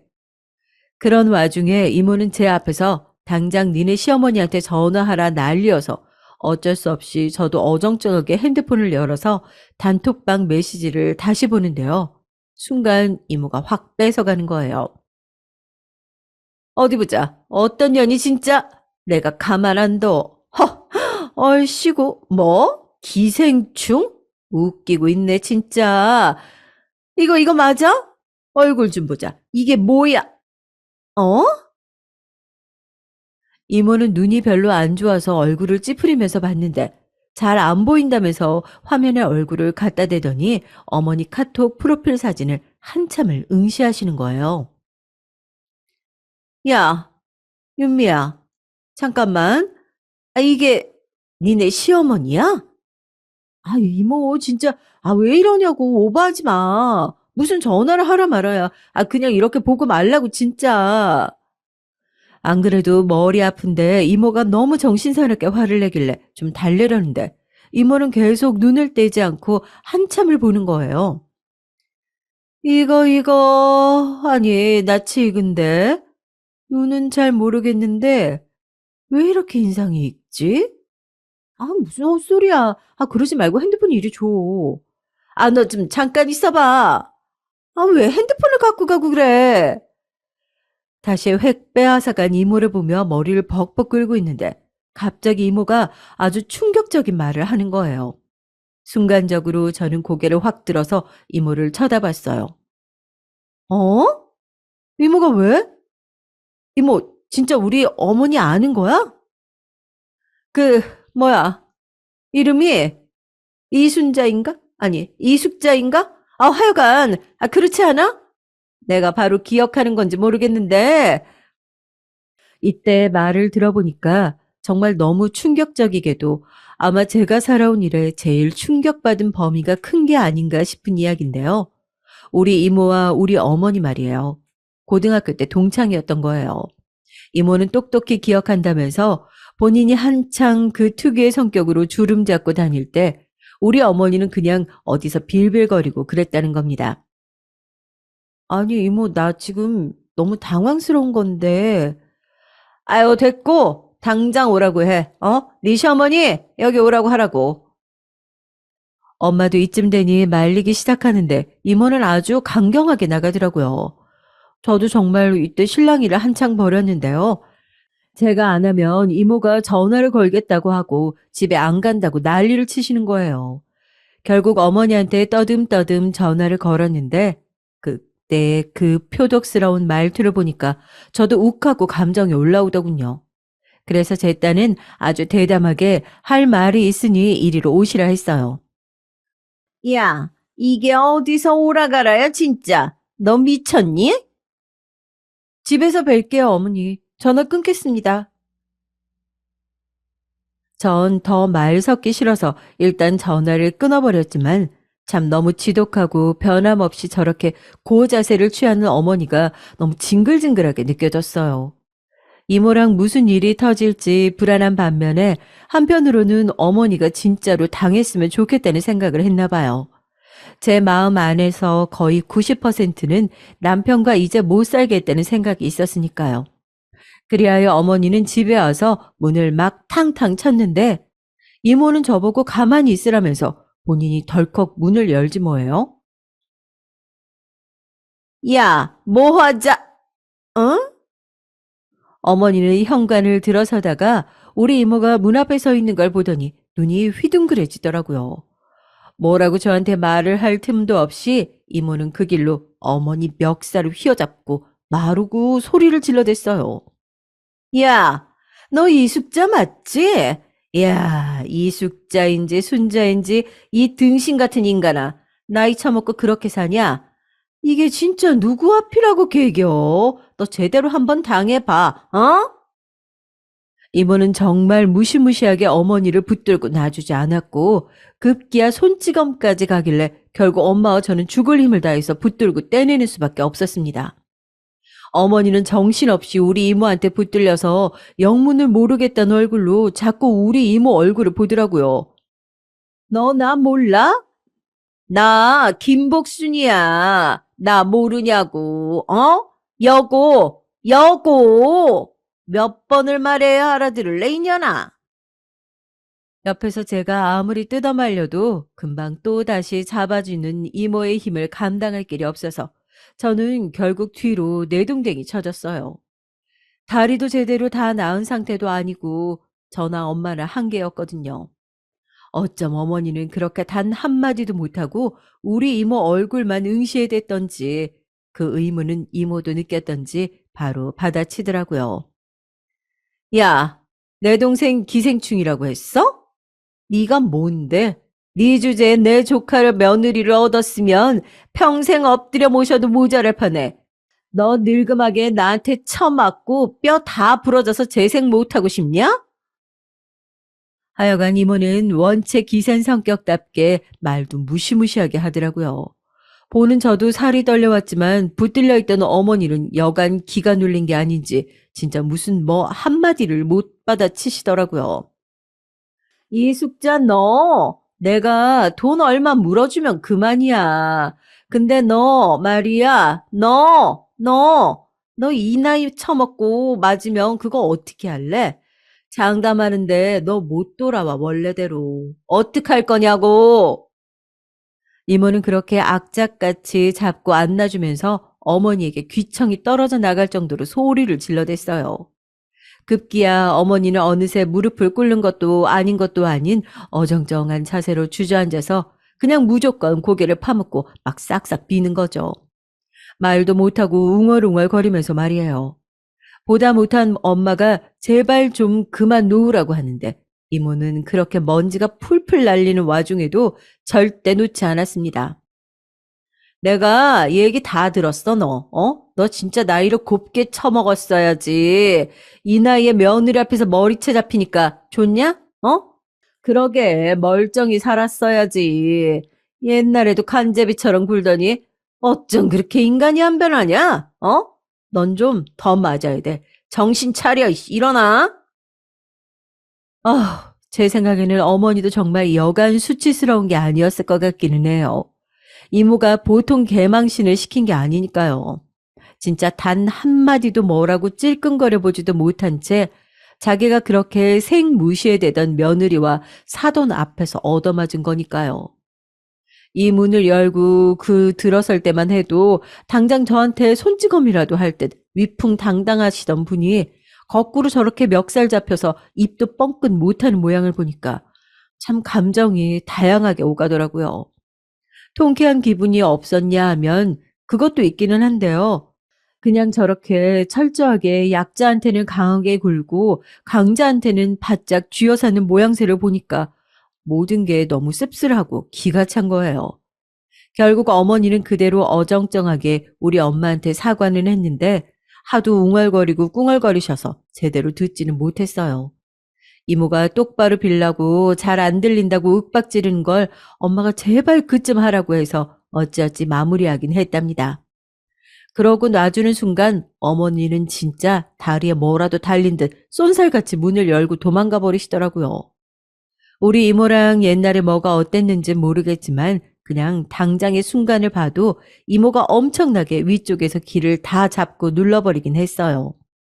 그러면서 이모는 저한테 그간의 일들을 묻는데 기왕 저도 이렇게 됐으니까 숨길 게 없겠더라고요. 이모는 얘기를 들으면 들을수록 화가 났는지 저한테 짜증을 내셨어요. 너는 그런 얘기를 진즉했어야지. 그런 열받는 일을 이제 말하면 어떡해? 아주 아까 걷지도 못하게 제대로 응징을 해줬어야 되는데 이게 뭐냐 진짜. 다시 붙잡아서 혼낼 수도 없고 아우 속 터져. 하여간 상황이 이렇게까지 오게 된 이상 저는 더 이상 어머니랑 어머니와 며느리의 관계로 지낼 수 없다는 생각이 들었습니다. 그건 저뿐 아니라 어머니 그리고 남편 역시 모든 상황을 알게 되었다면 같은 마음 아닐까요? 이모는 저보고 단톡방에다 글 남기라고 막 화를 내시는데 차마 못하겠더라고요. 제 전화로 어머니에게 다시 걸라고 해서 했더니 5통을 걸어도 절대 안 받으시더군요. 결국 인내심이 짧은 이모가 본인 핸드폰으로 걸었고 모르는 번호로 걸려온 전화는 또 어머니가 받으시더라고요. 그때 이모가 잽싸게 바로 마구마구 쏟아내기 시작했어요. 야 이숙자 나다 김복순 너 당장 네 새끼랑 이혼시켜. 우리 윤미랑 네 자식이랑 이혼시키라고. 네가 그렇게 옆에서 아주 이혼하게 바람을 쳐넣는다며. 너 진짜 내가 더 못 혼내준 게 한이야. 좋은 말 할 때 네 그놈의 하르비 같은 아들놈이랑 갈라서게 해. 우리 윤미가 네 아들놈 같은 쓰레기랑 같이 살아준 것도 고마운 줄 알아. 이모는 정말 어떤 것도 꺼리낄 게 없다는 어투로 분노를 표출하고서는 성이 안 풀리는지 냉수를 벌컥벌컥 들이키셨어요. 그 후로 저는 짐을 정리해서 그 집을 나왔고 현재 이혼 진행 중인데요. 이 와중에도 어머니는 자기가 폭행을 당했다고 또 뭐라고 하려다가 제 핸드폰으로 이모가 아직도 덜 아픈 거냐고 문자를 보내니까 조용해진 상태예요. 일단은 지금 이걸 쓰고 있는 순간까지 어머니로부터 온 연락은 없는 상태입니다. 남편도 본연의 그 우유부단한 성격, 그리고 곧 죽어도 제 탓은 안 하고 남 탓을 해야 성이 풀리는 성격에 저한테 벌써 골백 번은 먼저 연락이 왔어야 하거든요. 그런데 우리 이모의 협박 때문인지 몰라도 어머니가 남편에게 뭐라 말해둔 것 같아요. 저한테 연락하지 말라고 말이에요. 그냥 최소한으로 필요한 내용들만 전달하고 있는데 그렇게 저한테 힘든 싸움은 아닌 것 같아요. 어머니는 웬만해서 저런 수치를 당해놓고 참을 사람이 아닌데 어머니 역시 연락 한 통 없더라고요. 그냥 이렇게 물 흐르듯이 흘러가 준다면 저는 조만간 저 인간과 완연히 남남으로 돌아가게 될 것 같아요. 혼인신고라도 안 했더라면, 아니, 식이라도 안 올렸었다면 등등의 여러 가지 가설들을 세우는 게 벌써 몇 번째인지 모르겠지만, 그냥 지금이 제일 빠른 때라고 생각하고 적당선에서 만족하려고 합니다.